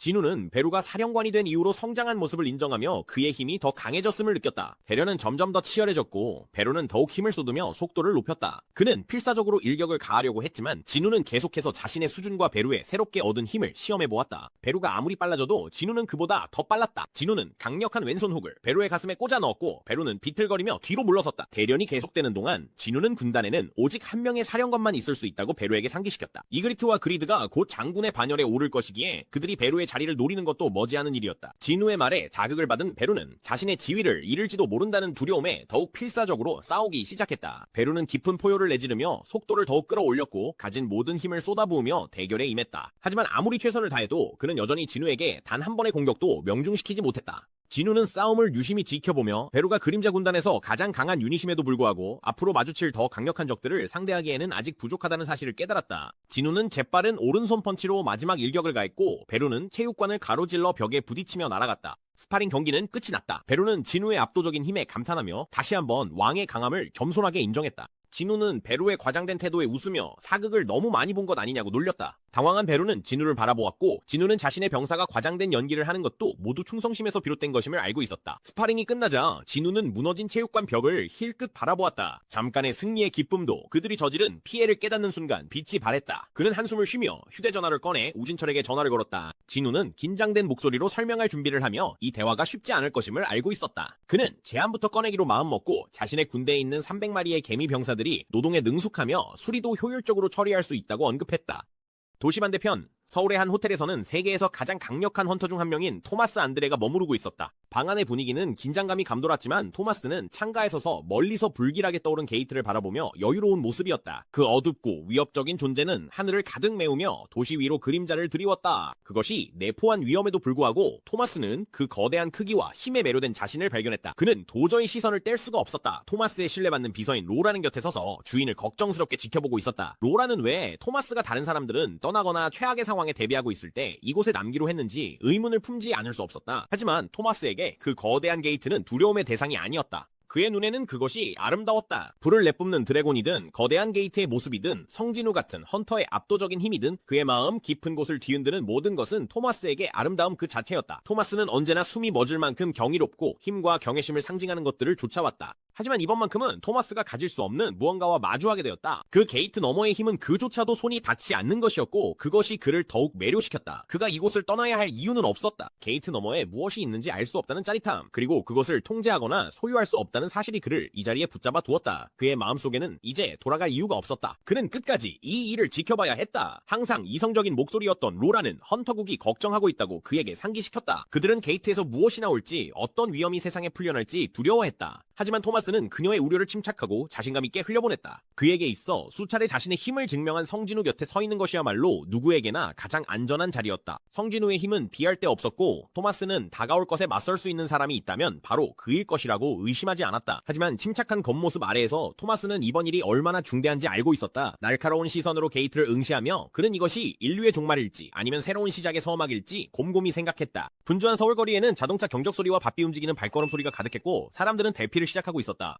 헌터협회가 통제권을 잡고 군중들을 안전한 곳으로 안내하고 있었다. 혼란 속에서 진아는 어머니 경희와 함께 아파트에서 사람들이 이동하는 모습을 지켜보고 있었다. 진아는 이 상황에 답답함을 느끼며 어머니에게 우리도 대피해야 하는지 물었다. 하지만 경희는 언제나처럼 침착하게 아직 우리가 떠날 필요는 없을 것 같다고 진아를 안심시켰다. 어차피 그들의 집은 지정된 대피구역에 속하지 않았고 전투가 어차피 벌어질 거라면 어디서 맞이할지 스스로 선택하고 싶었기 때문이다. 진아는 젊은 에너지와 꿈으로 가득 차 있었기에 답답함을 감추지 못했다. 그녀에겐 기대할 것이 너무 많았다. 대학생활, 새롭게 얻은 자유, 그리고 잃고 싶지 않은 미래가 있었다. 그녀는 이 모든 것을 포기할 준비가 되어 있지 않았다. 하지만 경희는 여전히 침착하게 조용히 아들 진우를 믿었다. 남편이 한때 그랬던 것처럼 진우가 자신들을 지켜줄 것이라고 확신했다. 진우는 이제 그들의 방패이자 희망이 되었다. 한편 진우는 높은 건물 위에 앉아 깊은 생각에 잠겨 있었다. 멀리서 다가오는 게이트가 도시 위로 섬뜩한 그림자를 드리웠다. 그는 숨어있을 적들을 감지하려 했으며 머릿속이 빠르게 돌아갔다. 아래에서는 혼란이 가득했지만 그들은 아직 모습을 드러내지 않았고 그 침묵이 그를 불안하게 했다. 게이트는 분마다 점점 더 위험해지고 있었고 진우는 반드시 그것을 막아야 한다는 것을 알고 있었지만 수많은 사람을 지켜야 한다는 부담이 그의 어깨를 짓눌렀다. 아무도 다치지 않게 해낼 수 있을까? 그는 휴대폰에 연락처를 넘기며 만약 이번 전투가 정말 마지막이 된다면 마지막 순간을 누구와 함께 할지 고민했다. 여러 친구들이 머릿속을 스쳐 지나갔지만 한 이름이 유독 눈에 띄었다. 차혜인. 한편 조용한 도장에서 차혜인은 훈련에 몰두하고 있었다. 그녀는 나무검으로 허공을 가르며 연습했고 격렬한 훈련 탓에 도복은 땀으로 흠뻑 젖어 있었다. 도장의 관장인 승철이 그녀를 유심히 지켜보고 있어. 그는 그녀의 동작에서 이전에는 없던 망설임을 감지할 수 있었다. 그는 혹시 두려움이 그녀의 마음을 잠식하기 시작한 것은 아닌지 궁금해했다. 어쨌든 그녀는 무시무시한 괴물들과 맞서 싸웠고 노련한 베테랑인 그 자신조차도 전투 중에 두려움을 느낀 적이 있었으니 말이다. 혜인의 휴대폰이 갑자기 진동하며 훈련을 방해했다. 그녀는 잠시 멈춰서서 재빨리 전화를 받았다. 짧은 통화가 끝난 뒤 그녀는 다급한 표정으로 철을 바라보았다. 무슨 일이 생긴 듯 그녀는 즉시 떠나야 했다. 철은 상황을 이해하고 고개를 끄덕였으며 혜인이 새로운 결의를 안고 도장을 떠나는 모습을 지켜보았다. 혜인이 서둘러 떠나는 모습을 보며 철은 혼자 미소를 지었다. 그는 방금 무슨 일이 일어났는지 깨달았다. 혜인의 마음을 움직이는 것은 전투만이 아니었고 그녀에게 힘을 주는 무언가가 있었다. 그것이 무엇이든 혜인의 마음을 북돋우기에 충분했고 철은 그녀의 조용한 결단력을 감탄하지 않을 수 없었다. 놀이공원은 활기로 가득 차 있었고 주말을 맞아 맑은 하늘 아래에서 시간을 즐기는 방문객들로 붐볐다. 인파 속에서 몇몇 예리한 시선을 가진 사람들이 익숙한 인물을 재빨리 알아보았다. 속삭임이 빠르게 퍼져나갔고 곧 많은 시선이 공원을 걷는 성진우에게 쏠렸다. 몇몇 사람들은 자신들이 보고 있는 것을 믿지 못했다. 사람들은 놀라움에 손가락질하며 강력한 헌터가 놀이공원을 아무렇지 않게 거니는 모습을 보고 놀라워했다. 몇몇은 그의 곁을 걷는 여성이 누구인지 궁금해하기도 했다. 그녀는 다름 아닌 헌터길드의 유명한 헌터 차혜인이었지만 진우 옆에서 걷는 모습은 두 사람의 관계에 대한 궁금증을 자아냈다. 그녀가 그의 여자친구인지에 대한 속삭임이 공기 중에 가득했다. 진우는 주위를 둘러보며 군중의 모습을 살폈다. 도시에 닥친 위험한 상황을 생각하면 예상보다 훨씬 많은 사람들이 모여 있었다. 게이트에 위협이 다가오고 있음에도 불구하고 사람들은 주말을 즐기겠다는 의지가 확고해 보였다. 진우는 그 점이 의외였지만 오래 생각하지는 않았다. 그의 곁에서 차혜인은 고개를 살짝 숙이고 조용히 이런 곳이 좋은지 물었다. 진우는 침착한 표정으로 이런 곳을 특별히 좋아하는 건 아니지만 한 번쯤 놀이공원을 경험해보고 싶다는 작은 바람이 늘 있었다고 털어놓았다. 그건 단순한 일이었지만 이전 삶에서는 해볼 수 없었던 일이었다. 혜인은 그의 말에 조금 의아해하는 듯 했다. 그저 궁금했던 곳에 왜 자신을 데려온 걸까? 하지만 진우는 은은한 미소를 지으며 혜인이 자신의 유일한 친구라고 말했다. 그리고는 그 이상한 조각상 앞에서 만났던 기억을 꺼냈다. 그때 혜인이 꽤나 뜻밖의 말을 했었다. 그 순간을 떠올리자 혜인의 볼이 붉게 물들었고 얼굴에는 분명한 당황스러움이 드러났다. 그녀는 진우가 그 대화를 듣고 있었는지 전혀 몰랐다. 진우는 자신이 귀가 박다고 장난스럽게 말하며 혜인을 놀렸고 혜인은 그 말에 깜짝 놀랐다. 하지만 그 던전의 미스터리는 여전히 남아있었다. 혜인은 호기심 가득한 눈빛으로 그 이상한 장소가 무엇이었는지 물었다. 진우는 잠시 생각에 잠긴 표정을 지으며 자신도 완전히 확신하지 못한다고 솔직하게 말했다. 아직은 더 생각해봐야 할 문제라서 답을 주기엔 시간이 필요하다고 했다. 혜인은 이해한다는 듯 고개를 끄덕이며 점점 더 들뜬 분위기가 감도는 군중을 둘러보았다. 사람들은 진우를 보기 위해 손을 흔들며 그의 방향으로 소리치기 시작했다. 모두가 유명한 헌터 성진우를 한 번이라도 보기 위해 열광했다. 몇몇은 그의 주의를 끌기 위해 소리쳤고 또 다른 이들은 존경심을 드러내며 잠시라도 인사를 받길 바랐다. 진우의 엘리트 기사들, 충성스럽고 강력한 경호원들이 소리 없이 그림자 속에서 모습을 드러냈다. 그들은 진우와 혜인을 둘러싸며 점점 몰려드는 군중으로부터 두 사람을 보호하는 원을 만들었다. 혜인은 이 광경을 보며 미소를 짓지 않을 수 없었지만 혹시 이로 인해 더 많은 관심을 끌게 되지 않을까 하는 생각도 들었다. 혜인은 이렇게 가볍게 아무렇지 않게 사람들 사이를 걷는 것이 얼마만인지 떠올렸다. 헌터가 된 지 벌써 2년. 그녀의 삶은 책임감과 전투로 가득 차 있었다. 하지만 지금 진우가 곁에 있으니 뭔가 달라진 공기가 느껴졌다. 그녀는 오랜만에 느껴보는 평온함에 자신도 모르게 마음이 놓였다. 그의 존재에는 주위의 모든 무게를 덜어주는 무언가가 있었고 마치 그만이 지닌 특별한 향기처럼 느껴졌다. 진우는 주위를 둘러보며 여러 놀이기구와 명소들을 살폈고 이네키가 큰 드롭타워를 가리켰다. 그의 제안은 단순했다.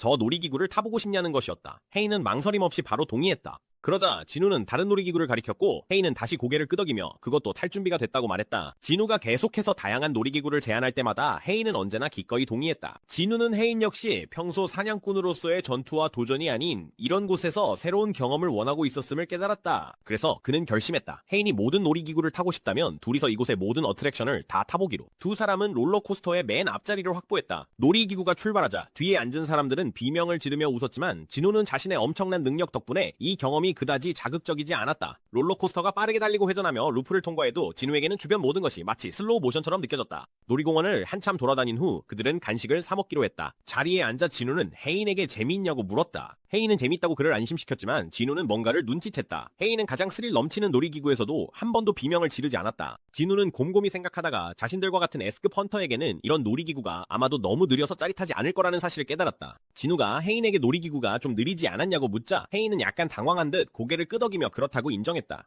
진우는 헤인을 바라보며 진짜 재미있는 걸 해보자고 제안했다. 헤이는 그의 말에 잠시 어리둥절해하며 무슨 뜻인지 몰랐지만 곧 그 답을 알게 되었다. 그들은 구름 위로 높이 솟아오르며 바람이 쌩쌩 스쳐 지나갔다. 진우의 위험 있는 드래곤, 카이실이 거대한 날개를 퍼덕이며 엄청난 속도로 그들을 하늘로 실어나르고 있었다. 헤이는 머리카락을 스치는 바람을 느끼며 이 모든 짜릿함에 압도당하지 않을 수 없었다. 그녀는 높이와 속도를 온몸으로 느꼈고 그 이상으로 이 모든 것이 아름다웠다. 카이실이 점차 속도를 늦추자 그들은 바다 위에 떠있는 자신들을 발견했다. 바다에서 불어오는 따뜻한 바람이 부드럽게 얼굴을 스쳤고 해가 지평선 너머로 가라앉기 시작하면서 하늘은 주황색과 금빛으로 물들었다. 그 광경은 숨이 멎을 만큼 아름다웠고 자연의 고요한 평화로 가득 차 있었다. 여전히 감탄에 젖어있던 헤이는 진우를 바라보며 이런 경험을 할 수 있는데 왜 굳이 놀이공원에 가자고 했는지 궁금해하며 소리내어 물었다. 진우는 놀이공원이 특별한 의미가 있다고 설명했다.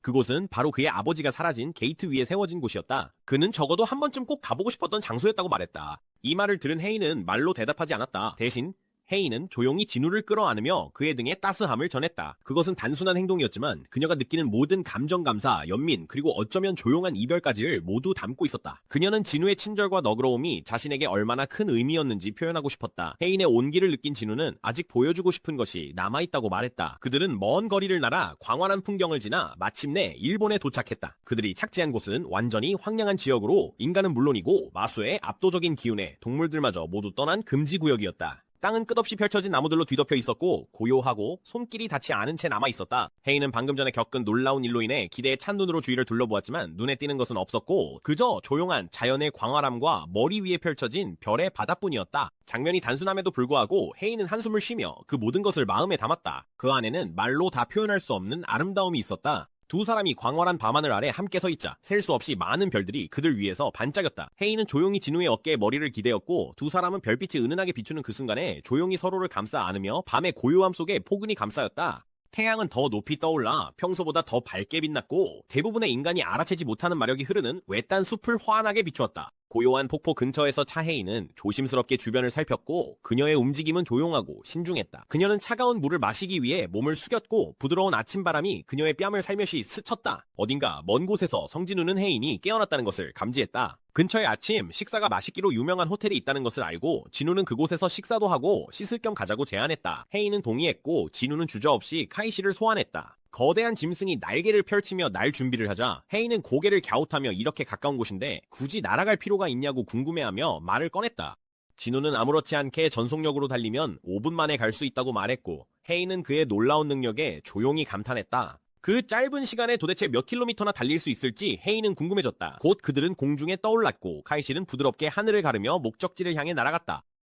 대한민국 헌터협회 밖은 긴장감이 감돌고 있었다. 중년의 남성, 즉 한 명의 헌터가 평가를 마치고 본부를 막 나선 참이었다. 그는 비급 헌터로 승급했는데 이는 그의 경력에 있어 상당한 도약이었다. 자부심을 느끼면서도 그는 방심하지 말자고 스스로를 다잡았다. 지금은 안일해질 때가 아니었다. 그가 걷고 있을 때 예상치 못한 일이 벌어졌다. 어디선가 한 인물이 갑자기 나타나 그의 어깨와 부딪혔다. 비급 헌터는 얼어붙은 채 자신과 부딪힌 사람이 누구인지 즉시 돌아보았다. 그가 올려다보자 눈이 휘둥그레졌다. 그는 이제 거의 7피트에 달하는 거구의 남자와 마주하고 있었다. 그 남자의 거대한 존재감이 그를 압도하며 불길한 그림자를 드리웠다. 이 갑작스러운 마주침은 곧 지나가던 사람들의 시선을 끌었다. 사람들이 모여들었고 눈앞에서 벌어지는 상황에 호기심을 보였다. 사람들은 서로 속삭이며 곧 싸움이 벌어질지 궁금해했다. 그 거대한 남자는 유명한 헌터 마동욱보다도 더 커 보였고 많은 이들이 그 역시 헌터일 것이라고 짐작했다. 하지만 어딘가 불안한 기운이 감돌았다. 구경꾼들은 비급 헌터가 감당할 수 없는 상대를 만난 것 같다는 생각을 떨칠 수 없었다. 최근 승급으로 자신감이 붙은 비급 헌터는 그 거구의 남자에게 소리쳤다. 자신이 계급을 올리며 성장했던 기억에 자부심이 부풀었다. 이제 그는 더 이상 남들 앞에서 주눅들던 예전의 자신이 아니었다. 그는 사과를 요구하며 목소리를 높였다. 이제 비급이 된 자신이 존중받아야 한다고 믿었기 때문이다. 그는 더 이상 남들에게 짓밟히지 않겠다는 자신감에 힘이 솟았다. 하지만 그가 말을 끝내기도 전에 거대한 인물이 움직였다. 그의 입이 크게 벌어지며 상어처럼 날카로운 이빨들이 드러났다. 그의 눈에서는 위협적인 붉은 빛이 번뜩였고 그가 내뿜는 공포는 구경꾼들이 지금껏 느껴본 적 없는 것이었다. 그것은 원초적이고 본능적인 영혼 깊숙이 파고드는 압도적인 두려움이었다. 순식간에 그 짐승 같은 존재는 사냥꾼을 통째로 삼켜버렸고 그 자리에 남은 것은 피와 찢겨진 잔해뿐이었다. 피가 뚝뚝 떨어지는 입가에 여전히 미소를 머금은 채 그 괴물은 자신이 일으킨 혼란을 만끽했다. 아무런 예고도 없이 그 괴물 같은 존재는 주변 모든 것에 분노를 쏟아부었다. 자동차들이 공중으로 내던져졌고 잔해가 거리 곳곳에 흩어졌다. 근처에 있던 사냥꾼 중 한 명은 방심한 채 커다란 눈으로 자신을 향해 돌진하는 자동차를 바라보았다. 그는 반응할 틈조차 없었다. 차량이 엄청난 힘으로 그를 들이받아 그의 몸은 산산조각 나버렸고 아무것도 남지 않았다. 괴물은 천둥 같은 포효를 내질렀고 그 목소리에는 거친 힘과 위협이 가득 담겨 있었다. 비록 언어는 낯설었지만 그 위협만큼은 분명했다. 이것은 평범한 생물이 아니었다. 그것은 짐승들의 왕, 짐승 군주였다. 피로 얼룩진 그의 미소는 야만적인 선언으로 일그러졌다. 지금 이 순간부터 사냥이 시작될 것이다. 그는 눈앞의 인간들을 무자비한 이빨과 발톱으로 갈기갈기 찢어버리겠다고 맹세했다. 그의 도전은 마치 사형 선고처럼 울려 퍼졌고 감히 그가 벌이려는 학살을 막을 용기가 있는 자가 있다면 나서보라고 도발했다. 서울의 헌터협회에서는 긴장감이 감돌고 있었다. 우진철 회장은 방금 충격적인 소식을 접했다. 도심 한복판에 무시무시한 괴물이 예고도 없이 나타나 혼란이 벌어진 것이다. 진철은 위기 상황을 관리하며 급히 현장 상황 보고를 요구했다. 그의 부하가 사상자 수는 아직 파악되지 않았으며 괴물의 난동도 끝날 기미가 보이지 않는다고 보고했다. 던전 브레이크가 임박한 상황에서 사태가 더 악화되기까지 남은 시간은 몇 시간뿐이었다. 우진철은 걷잡을 수 없이 커져가는 위기에 답답함을 느꼈다. 던전의 위험만으로도 이미 머릿속이 복잡한데 이제는 어디서 튀어나온지도 모를 이 괴물까지 나타난 것이다. 그는 곧바로 성진우의 행방을 물었지만 아무도 그 강력한 헌터와 연락이 닿지 않았다고 했다. 불안감이 커지는 가운데 진철은 최악의 상황이 닥치면 자신이 직접 나서서 괴물과 맞서야 할지도 모른다는 각오를 다졌다. 그가 생각에 잠겨있던 바로 그때 한 직원이 숨을 헐떡이며 방으로 뛰어들어와 괴물과 맞설 수 있는 헌터가 나타났다고 알렸다. 진철은 진우이길 바라며 자리에서 벌떡 일어나 심장이 쿵하고 뛰었다. 하지만 그 헌터는 진우가 아니었다. 대신 근처에 우연히 있던 세계적인 헌터였다. 독일 최강이 헌터 레너드 네르만이 단호하게 서 있었고 그는 피의 흔적을 남기며 다가오는 괴물 같은 존재의 기운을 느꼈다. 그는 과연 이 위협에 맞설 수 있을지 의심이 밀려왔다. 이 짐승을 서울에서 만나게 된 것이 운명일까 하는 생각이 그의 머릿속을 스며들었다. 어쩌면 운명이 그를 이 도시로 이끌어 날뛰는 괴물을 맑게 한 것일지도 몰랐다. 레너드는 굳은 표정으로 셔츠의 윗단추를 풀며 다가올 전투에 대비했다. 하지만 그가 괴물에게 한 걸음 내딛기도 전에 등 뒤에서 깊은 목소리가 들려왔다. 세계적인 헌터 토마스 안드레가 거대한 체구로 레너드 앞에 나타났다. 그의 명령은 분명했다. 레너드는 물러서야 했고 그렇지 않으면 방해만 될 뿐이었다. 서울의 혼란과는 멀리 떨어진 세계의 또 다른 한편에서는 평화로운 아침이 펼쳐지고 있었다. 조용한 식당에서 갓 만든 따뜻한 아침 식사가 제공되고 있었고 고요함은 깨지지 않는 듯 했으나 진우의 휴대폰이 쉴 새 없이 울리기 시작하며 정적을 깼다. 진우는 재빨리 전화를 받았다. 전화의 주인공은 한국헌터협회장 우진철이었고 그는 몬스터가 서울 한복판에서 난동을 부리고 있다고 다급하게 설명했다. 진우는 놀라며 아직 거대한 게이트의 던전 브레이크까지 며칠이 남았는데 왜 이런 일이 벌어지냐고 물었다. 하지만 진철은 사실임을 확인해 주었다. 단 한 마리의 몬스터가 지나가는 모든 것을 쓸어버리고 있었고 심지어 한 길드 전체가 순식간에 전멸당했다고 했다. 이건 평범한 짐승이 아니었다. 진우의 머릿속이 빠르게 돌아갔다. 그는 서울에 있는 헌터들과 함께 그림자 군단을 배치해두었고 조금이라도 이상한 낌새가 보이면 바로 자신에게 보고하도록 명령해두었다. 이렇게 큰 피해가 발생했는데도 아무런 경고를 받지 못했다니 도대체 어떻게 된 일인가? 뭔가 잘못됐다. 아주 심각하게. 진우는 그림자 군단과 연결을 시도했지만 신호가 희미했고 마치 누군가가 일부러 방해하는 것처럼 느껴졌다. 진우는 한순간도 망설이지 않고 그림자 교환을 발동해 토마스 안드레 근처에 배치해둔 그림자 병사의 위치로 순간이동을 시도했다. 하지만 알림창이 나타나 그를 놀라게 했다. 지정한 그림자 병사를 찾을 수 없다는 내용이었다. 진우는 여러 번 시도했지만 매번 같은 결과만 돌아왔다. 진우의 생각은 점점 어두워졌다. 압도적인 힘을 가진 적이 나타났고 세계 최강 헌터 토마스 안드레가 이미 그적과 맞서고 있었다. 하지만 교란된 신호와 그림자 병사들의 소멸은 훨씬 더 두려운 무언가를 암시하고 있었다. 진우는 짐철에게 중요한 사실 하나를 확인해달라고 부탁했다. 괴물에게 그림자가 있었는가? 지철은 사진을 확인한 뒤 진우의 최악의 두려움을 확인해 주었다. 그 짐승에게는 그림자가 없었다. 이 괴물은 자신을 숨기며 그림자의 감시로부터 완전히 모습을 감췄던 것이다. 한편 레나트는 토마스 안드레가 자신감 있게 괴물에게 다가가는 모습을 지켜보고 있었다. 그의 거대한 몸집은 산처럼 빛을 가렸다. 근처에 있던 헌터들은 전설적인 인물이 눈앞에 있다는 사실에 경외심을 품고 그를 바라보았다. 토마스는 상황의 긴박함을 감지하고 주저없이 시민 구조를 시작하라고 명령했다. 그는 괴물에게 다가가며 차가운 시선을 보냈다. 인간과 비슷해 보였지만 분명히 훨씬 더 위험한 존재, 피에 젖은 이 세계의 괴물이었기 때문이다. 토마스의 얼음처럼 차가운 눈빛이 혼돈을 가르며 그는 전투를 준비했다. 아무런 예고도 없이 야수의 군주 라이켄이 먼저 움직였다. 그의 치명적인 발톱이 토마스의 가슴을 향해 곧장 내질러졌다. 발톱이 그의 피부를 핥혔지만 토마스는 흔들림 없이 상대에게 집중한 채로 있었다. 꽝! 토마스는 파괴적인 주먹을 내질러 뼈가 으스러질 듯한 힘으로 라이켄의 머리를 옆으로 날려버렸다. 그 일격의 충격파가 야수의 군주 라이켄의 온몸을 타고 퍼져나갔다. 토마스는 망설임 없이 또 한 번 대지를 뒤흔드는 공격을 이어갔지만 라이켄의 얼굴에는 비틀린 미소가 떠올랐다. 하지만 토마스는 아직 끝내지 않았다. 그는 다시 한번 휘둘렀지만 이번에는 라이켄이 가까스로 피하며 간신히 공격을 모면했다. 토마스는 굴하지 않고 또 한 번 강력한 주먹을 내질러 야수의 군주를 잔혹한 힘으로 땅바닥에 내리꽂았다. 그 충격으로 땅이 산산이 부서지며 잔해가 전장 곳곳으로 튀었고 두 사람의 격돌이 얼마나 치열한지 여실히 드러냈다. 두 거인의 충돌이 벌어지는 가운데 헌터스 길드의 길드장 최종인이 현장에 도착했다. 그는 차에서 내리자마자 즉시 상황을 파악했다. 그의 생각은 곧 대피 작업으로 옮겨갔다. 그는 이미 악마 길드와 백호 길드를 비롯한 여러 길드의 헌터들이 현장을 정리하고 있다는 사실을 알고 있었다. 하지만 그의 시선은 토마스 안드레와 짐승의 군주 사이에서 벌어지는 거대한 전투에 사로잡혔다. 종이는 뭔가 이상하다는 느낌을 떨칠 수 없었다. 이 존재, 이 괴물은 제주도 레이드 때 마주쳤던 것보다도 훨씬 더 위협적으로 느껴졌다. 토마스 안드레가 아무리 강하다 해도 종이는 자신들이 도대체 어떤 존재와 맞서고 있는지 의문을 품지 않을 수 없었다. 한편 토마스는 짐승의 군주를 상대로 맹렬한 공격을 이어갔다. 강력한 일격이 연이어 꽂히며 짐승은 점점 뒤로 밀려났다. 토마스가 온 힘을 실어 주먹을 휘두르자 라이켄은 아스팔트를 가르며 나라가 통제할 수 없이 미끄러진 끝에 근처 건물에 처박혔다. 갑자기 금속 조각들이 미사일처럼 튀어나와 먼지 구름을 가르며 날아들었다. 짐승의 군주 라이켄은 눈부신 속도로 움직이며 치명적인 의도로 토마스를 향해 돌진했다. 순식간에 그의 머리가 토마스의 몸통을 맹렬하게 들이받았다. 하지만 토마스는 흔들림 없이 한쪽 발을 땅에 단단히 고정하고 정면으로 공격을 받아칠 준비를 했다. 그는 충격을 흡수한 뒤 순식간에 라이켄의 허리를 움켜잡았다. 토마스는 순수한 힘을 과시하며 짐승을 공중으로 들어올려 강력한 수플렉스를 날려 라이켄의 머리를 땅에 내리꽂았다. 그 충격으로 땅이 갈라질 정도였다. 충격은 엄청났지만 라이켄은 결코 쓰러지지 않았다. 순식간에 야수의 군주는 강력한 발차기로 반격했고 그의 발이 토마스의 얼굴에 정확히 꽂혔다. 그 힘에 토마스는 미사일처럼 공중으로 날아갔고 라이켄은 우아하게 두 발로 착지했다. 그의 얼굴에는 짧은 우위를 만끽하는 듯한 위협적인 미소가 번졌다. 토마스는 굴하지 않고 다시 두 발로 착지했으며 그의 매서운 시선은 단 한순간도 라이켄을 놓치지 않았다. 거인은 자신의 강화 스킬을 발동시켜 힘을 한층 더 끌어올리며 다음 라운드를 준비했다.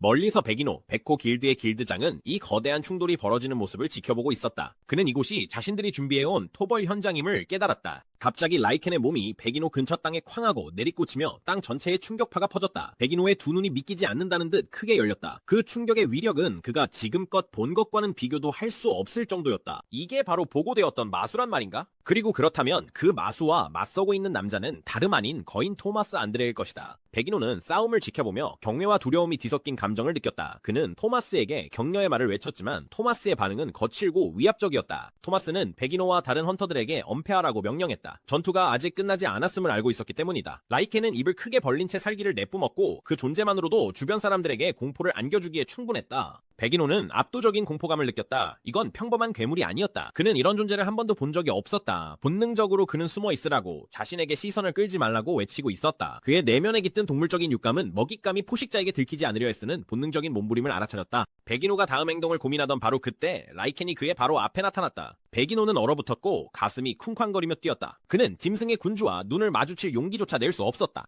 라이켄의 마력에서 뿜어져 나오는 압도적인 중압감은 숨이 막힐 정도였고 백인호가 지난 10년간 느껴본 적 없는 두려운 힘이었다. 라이켄이 그의 곁을 지나가자 백인호는 몸을 떨었다. 그의 가슴 속에 자리한 공포는 부정할 수 없는 것이었다. 이 존재는 평범함과는 거리가 먼 멈출 수 없는 파괴의 힘 그 자체였다. 라이켄이 발톱을 뻗자 신비로운 기술과 함께 그의 주변 전체가 중력을 거스르는 듯했다. 모든 자동차, 가로등, 심지어 소화전과 벤치까지도 뿌리째 뽑혀 보이지 않는 힘에 이끌리듯 공중에 떠올랐다. 라이켄의 기술에서 뿜어져 나오는 엄청난 힘에 금속 덩어리들이 미사일처럼 튀어나와 두터운 먼지 구름 속을 소용돌이쳤다. 토마스 안드레는 전혀 동요하지 않았다. 자동차와 자네들이 그를 향해 날아왔지만 그는 아무렇지 않게 발로 차내며 짐승에게 집중을 잃지 않았다. 토마스는 자신의 기술인 중력을 사용해 날뛰는 라이켄을 자신 쪽으로 끌어당겼다. 토마스의 힘이 강해질수록 공기가 떨리기 시작했다. 순식간에 라이켄이 토마스 바로 앞에 나타났고 그의 으르렁거리는 얼굴이 불과 몇 인치 앞에 있었다. 토마스는 망설임 없이 자신의 가장 강력한 스킬인 파쇄를 발동했다. 그의 근육이 부풀어 오르고 팽창했으며 핏줄이 튀어나오고 팔은 내부에 모인 순수한 힘으로 곧 폭발할 듯했다.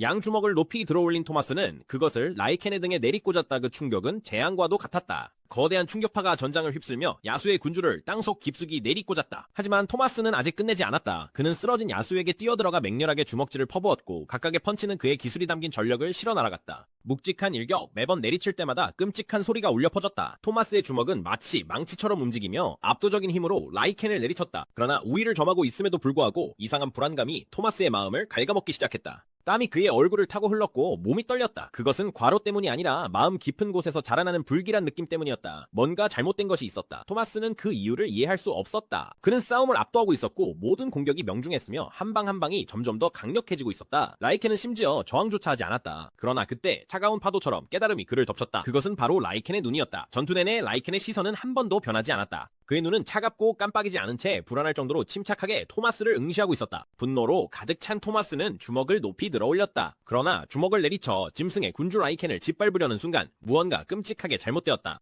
라이켄은 단 한 손으로 토마스의 공격을 손쉽게 막아냈다. 짐승을 산산조각 냈어야 할 충격이 그를 거의 꿈쩍도 못하게 만들었다. 믿을 수 없는 광경에 토마스의 눈이 커지며 등골을 타고 한기가 스며들었다. 방금 전까지만 해도 강력했던 그의 주먹은 이제 짐승에게 단단히 붙잡혀 꼼짝도 할 수 없었다. 갑자기 변신이 시작되었다. 라이켄의 검은 머리카락이 하얗게 변하며 길고 거칠게 자라기 시작했고 그의 몸도 변하기 시작했다. 손톱은 치명적인 발톱으로 변했고 이빨은 송곳니처럼 날카로워졌으며 온몸이 하얀 털로 뒤덮였다. 여전히 충격에 얼어붙은 토마스는 어떻게 반응해야 할지 알지 못했다. 그 앞에선 짐승은 전보다 훨씬 더 무시무시해져 있었다. 예고도 없이 라이켄이 맹렬한 공격을 퍼부었다. 그의 발톱은 번개처럼 빠르게 움직이며 토마스를 잔인하게 핥혔다. 고통은 참을 수 없을 정도였고 세계에서 가장 강력한 헌터 중 한 명인 토마스가 처음으로 비명을 질렀다. 토마스의 외침이 전장에 울려 퍼졌고 그는 필사적으로 자신을 방어하려 했지만 공격은 멈추지 않았다. 라이켄이 다시 공격을 준비하던 순간 무언가 그의 시선을 사로잡았다. 어둠 속에서 그림자 개미 한 마리가 조용히 혼란을 뚫고 나타났다. 라이켄은 즉시 반응하여 그 생물을 목덜미로 붙잡아 아무렇지 않게 들어올렸다.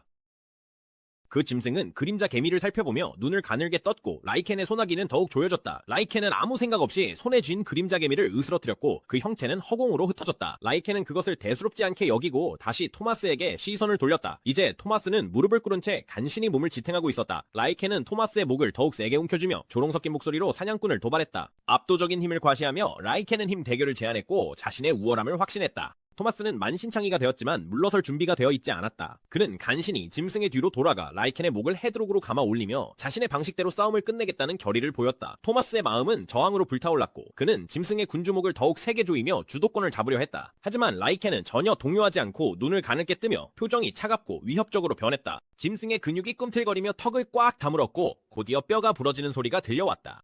토마스는 아드레날린이 치솟는 와중에 즉시 고통을 느끼지 못했다. 하지만 고통이 몰려오자 그 아픔은 참을 수 없을 정도였다. 라이켄이 자신의 목을 감고 있던 팔을 산산조각 내자 토마스의 입에서 피가 얼어붙을 듯한 비명이 터져나왔다. 엄청난 힘의 토마스는 완전히 무력해졌다. 그 후 야수의 군주는 토마스의 머리를 움켜잡아 마치 헝겊 인형처럼 들어올리더니 거칠게 땅바닥에 내리꽂았다. 그 충격은 엄청나서 그들 아래의 땅이 흔들릴 정도였다. 라이켄은 맹렬하게 토마스의 쓰러진 몸 위로 뛰어올라 여전히 사냥꾼의 머리를 강철 같은 소나기로 움켜쥐고 있었다. 섬뜩한 미소를 지으며 라이켄은 오싹할 정도로 잔인하게 말했다. 쓰러진 상대를 잡아먹을 준비가 된 듯 그의 식욕을 암시했다. 한때 당당하고 자부심에 차있던 토마스는 이제 야수의 무게 아래 차갑고 부서진 채로 누워있었다. 라이켄이 그를 끝장내려는 순간 갑작스러운 마법 에너지가 공중을 가르며 나라와 야수의 군주 얼굴을 정면으로 강타했다. 그 충격은 라이켄을 토마스에게서 떼어낼 만큼 강력했고 맹공을 잠시 멈추게 했다. 멀리서 공격을 가한 것은 레나트였다. 그는 결연한 눈빛으로 앞으로 나섰다. 레나트는 쓰러진 토마스 곁에 자리를 잡았고 야수의 군주가 뿜어내는 무시무시한 힘에도 흔들림이 없었다. 그의 심장은 가슴속에서 쿵쾅거렸고 모든 본능이 도망치라고 외쳤지만 그는 굳건히 서 있었다. 레나트는 두려움이 매 순간 그를 옥죄더라도 이 괴물이 제멋대로 하도록 내버려둘 수 없다는 것을 알고 있었다. 라이켄을 마주하자 등골을 타고 한기가 흘렀다. 그럼에도 그는 다가올 전투를 위해 마음을 다잡았고 물러설 수 없다는 사실을 분명히 인식했다. 토마스는 자신의 몸 위에 서 있는 레나트를 알아보고 그에게 경고하려 했다. 그의 목소리는 약했지만 독일인 헌터에게 도망치라고 말하며 여기에 남아있으면 죽을 것이라고 거듭 강조했다. 하지만 레나트는 떨고 있으면서도 단호하게 고개를 저었다. 압도적인 위험 속에서도 그는 자신의 자리를 지켰고 무엇이 걸려있는지 똑똑히 알고 있었다. 레나트의 마음은 결연했다. 그는 후회가 없었다. 설령 이 순간이 자신의 삶의 끝이라 해도 그는 똑같은 선택을 수없이 반복할 것이다. 의미 없는 삶을 사는 것보다 자랑스러운 죽음이 훨씬 나았다. 그는 그런 생각을 되뇌이며 자신의 선택이 옳았다고 스스로를 설득하려 애쓰는 동안 몸이 두려움에 떨렸다. 하지만 무시무시한 야수의 군주 라이켄이 입을 크게 벌리고 그를 집어삼키려 다가오자 레나트의 두려움은 그를 압도했다. 독일 헌터의 결의가 흔들리며 그의 두 눈은 공포로 크게 뜨였다. 괴물 같은 존재가 점점 가까워지자 죽음의 위협이 너무나도 현실적으로 다가오며 그의 마음은 의심으로 가득 찼다. 그 찰나의 순간 레나트는 자신이 잘못된 선택을 했다는 걸 깨달았다. 라이켄이 그를 향해 돌진하며 턱을 벌려 그를 갈기갈기 찢으려 하자 그의 몸은 얼어붙었다. 그때 갑작스러운 돌풍이 레나트를 스치고 지나갔다. 강력한 충돌음이 앞에서 들리자 그는 두 눈을 번쩍 떴다. 레나트의 생명을 끝내기 불과 몇 초 전이었던 라이켄은 예상치 못한 힘에 의해 수십 미터나 공중으로 날아가며 내동댕이 쳐졌다. 그 짐승은 전투에 뛰어든 그림자 드래곤 카이제리가 한 일격에 맞아 땅에 굴러떨어졌다.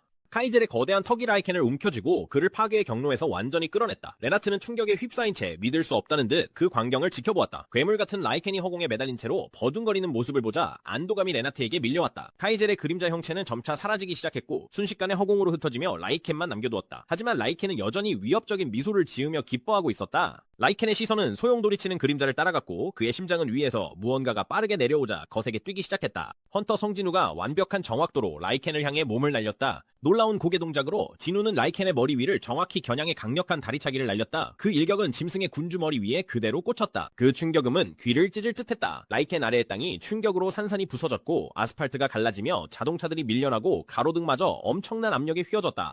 진우는 레나트 옆에 우아하게 착지하며 상황을 완전히 장악했다. 레나트는 너무나도 빠르게 벌어진 일들에 아직 멍한 상태로 눈을 크게 뜨고 진우를 바라보며 방금 무슨 일이 일어났는지 제대로 이해하지 못했다. 진우는 침착하고 차분하게 레나트에게 정중하게 토마스를 안전한 곳으로 옮기는데 도움을 요청했다. 레나트는 부상당한 토마스를 재빨리 도우며 조심스럽게 그를 부축해 전장 밖으로 서둘러 이동했다. 그 사이 진우의 시선은 다시 짐승의 군주 라이켄에게로 향했다. 라이켄은 잔해 속에서 천천히 몸을 일으키고 있었다. 진우는 라이켄에게서 뿜어져 나오는 살기를 느꼈지만 그의 마음에는 또 다른 무언가가 있었다. 하나 이상의 위협이 존재한다는 것. 진우가 깊은 생각에 잠겨서 있는 동안 라이켄의 거대한 형체가 마침내 잔해 속에서 모습을 드러냈다. 그 짐승은 방금 겪은 거친 충격에도 불구하고 전혀 동요하지 않는 듯했다. 라이켄은 입안에서 무언가를 휘저으며 비웃듯이 부서진 이빨을 뱉어냈고 그의 시선은 진우에게 고정되어 있었다. 이제 진우의 힘을 더 잘 인식하게 된 라이켄은 뭔가 익숙한 것을 알아차렸다. 짐승의 목소리가 울려 퍼지며 그는 자신의 깨달음을 드러냈다. 그는 진우 안에서 그림자 군주의 존재를 감지할 수 있었고 그 사실을 깨달은 라이켄은 분노하는 듯했다. 라이켄에게 진우는 단순한 인간이 아니라 훨씬 더 위험한 존재, 어떻게든 상위 존재의 힘을 손에 넣은 자였다. 진우와 라이켄이 서로를 노려보는 가운데 또 다른 목소리가 그들을 방해했다. 그 목소리는 차갑고 악의로 가득 차 있었다. 프로스트 군주가 라이켄 옆에 나타나 라이켄의 의심을 확신으로 바꿔주었다. 그는 그림자 군주가 관리자와 거래를 했다고 언급하며 진우의 힘이 우연이 아니라 계획된 결과임을 시사했다. 그 설명은 긴장감을 더욱 고조시킬 뿐이었다. 진우가 반응하기도 전에 또 다른 불길한 존재가 모습을 드러냈다. 그림자 속에서 하수구를 통해 곤충떼가 쏟아져 나오기 시작했다. 수천 마리의 작은 날개가 윙윙거리는 소리가 공기를 가득 메웠고 곤충들은 빠르게 모여 위협적인 곤충의 여왕의 형상으로 변해갔다. 그녀는 호기심과 열의로 가득 차 있었고 날카로운 시선은 오로지 진우에게만 집중되어 있었다. 그녀의 목소리에는 뒤틀린 흥분이 가득했고 또 다른 군주를 집어삼키는 것이 어떨지 상상하며 즐거워했다. 적들이 그를 애워싸기 시작하자 진우의 표정은 어두워졌다. 이제 그는 더 이상 한 명의 상대만을 마주하는 것이 아니라 짐승의 군주, 빙결의 군주, 역병의 군주라는 세 명의 강력한 군주들과 맞서고 있었다.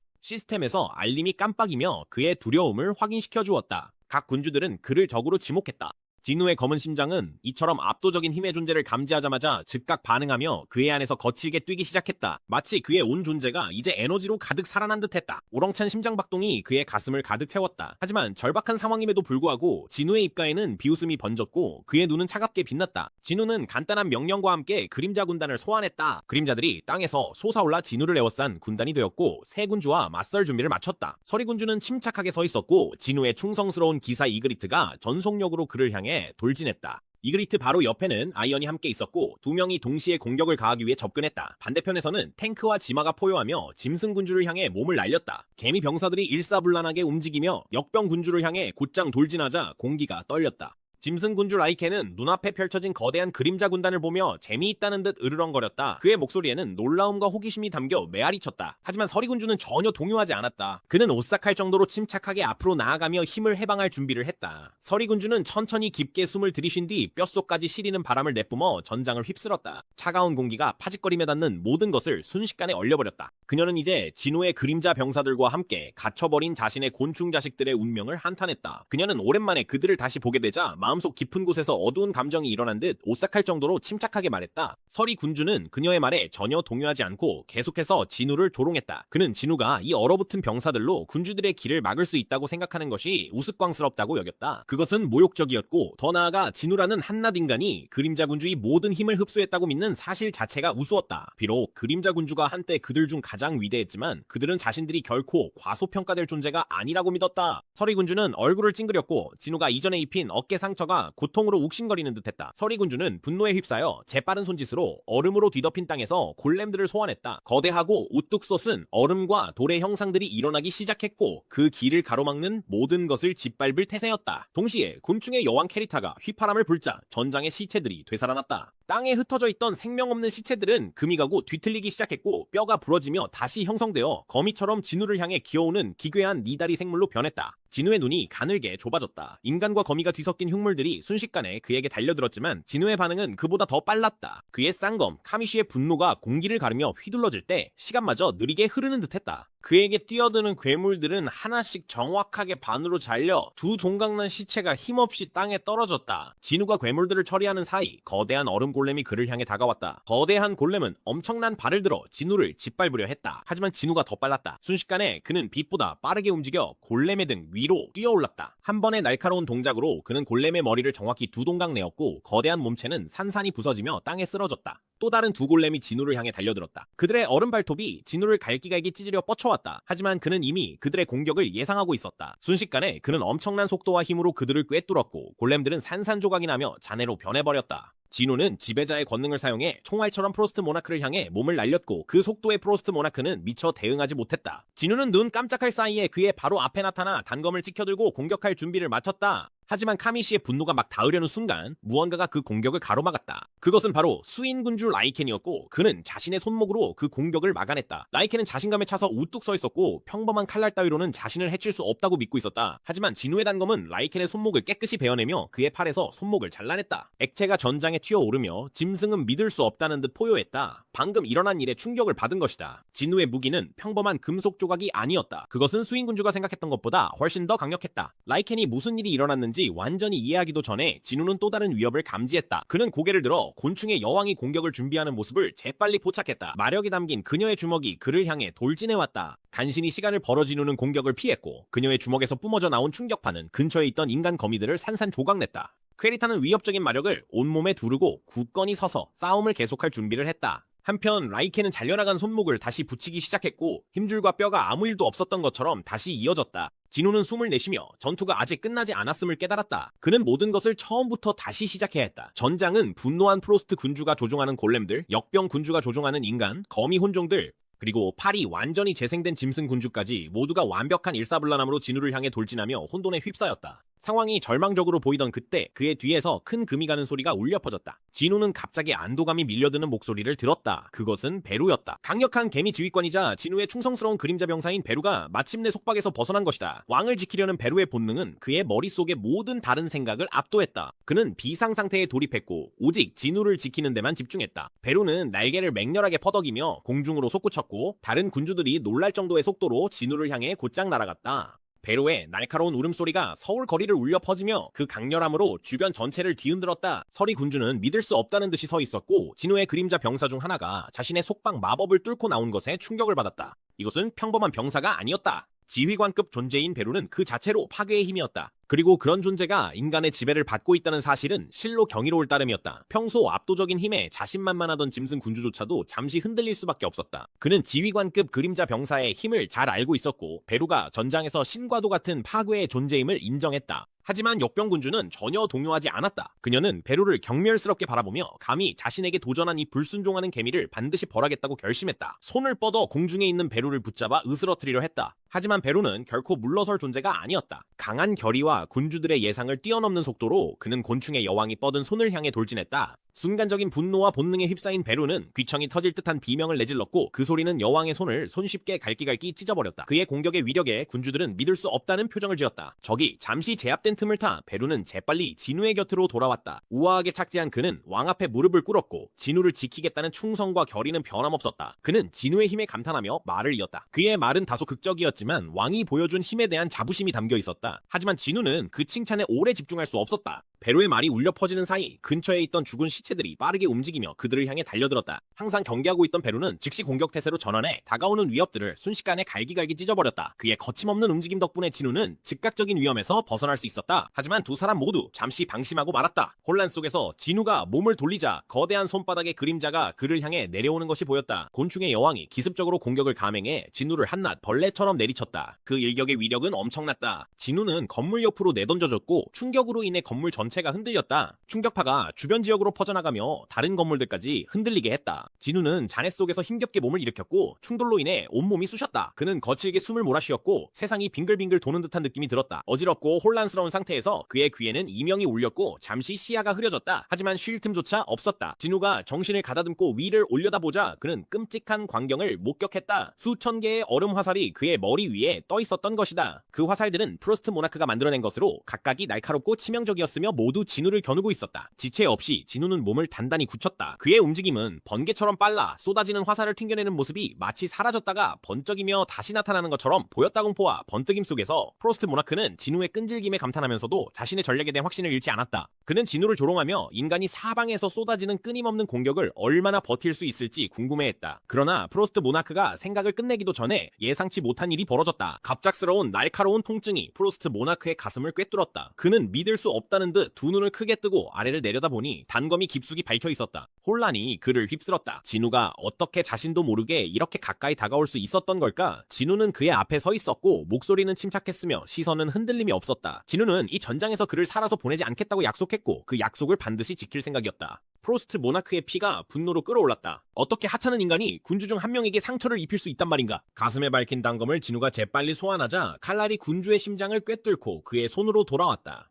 직격을 날렸음에도 진우는 이런 상처가 이 강력한 존재들에게 치명적이지 않다는 것을 알고 있었다. 군주들은 상상을 초월할 정도로 끈질겼다. 진우는 망설임 없이 카미시의 분노를 옆그립으로 쥐고 연속 공격을 퍼부었다. 그의 빠른 움직임은 공기마저 날카롭게 가르며 주변의 모든 것을 베어냈다. 칼날이 부딪히는 소리가 울려 퍼지는 가운데 진우는 프로스트 모나크의 방어를 뚫기 위해 거세게 밀고 나갔다. 그의 속도는 믿을 수 없을 만큼 빨랐고 누구도 예상하지 못할 정도였다. 하지만 진우는 혼자가 아니었다. 그의 뒤에서 야수 군주 라이켄도 똑같이 빠르게 움직였다. 라이켄은 조용히 무기를 소환하며 진우의 모든 움직임을 따라가며 적절한 순간을 노렸다. 그리고 잔혹한 일격으로 라이켄은 진우의 등을 가로질러 베어치며 치명적인 타격을 가했다. 그 충격은 너무나도 강력해서 진우는 비틀거리며 공격의 여파로 피를 토했다. 멀리서 베루는 공포에 질린 채 그 광경을 지켜보고 있었다. 그의 왕이 공격을 당했지만 아무리 애를 써도 그는 개입할 힘이 없었다. 역병 군주 캐리시아가 베루를 발로 짓누르고 있었다. 아무리 몸부림쳐도 베루는 그녀의 손아귀 위에서 벗어날 수 없었다. 곤충의 여왕 캐리시아는 차가운 자부심을 담아 자신을 소개했다. 그녀는 자신이 존재하는 모든 곤충의 어머니라고 주장했으며 베루가 아무리 반항해도 여전히 그를 자신의 자식 중 하나로 여겼다.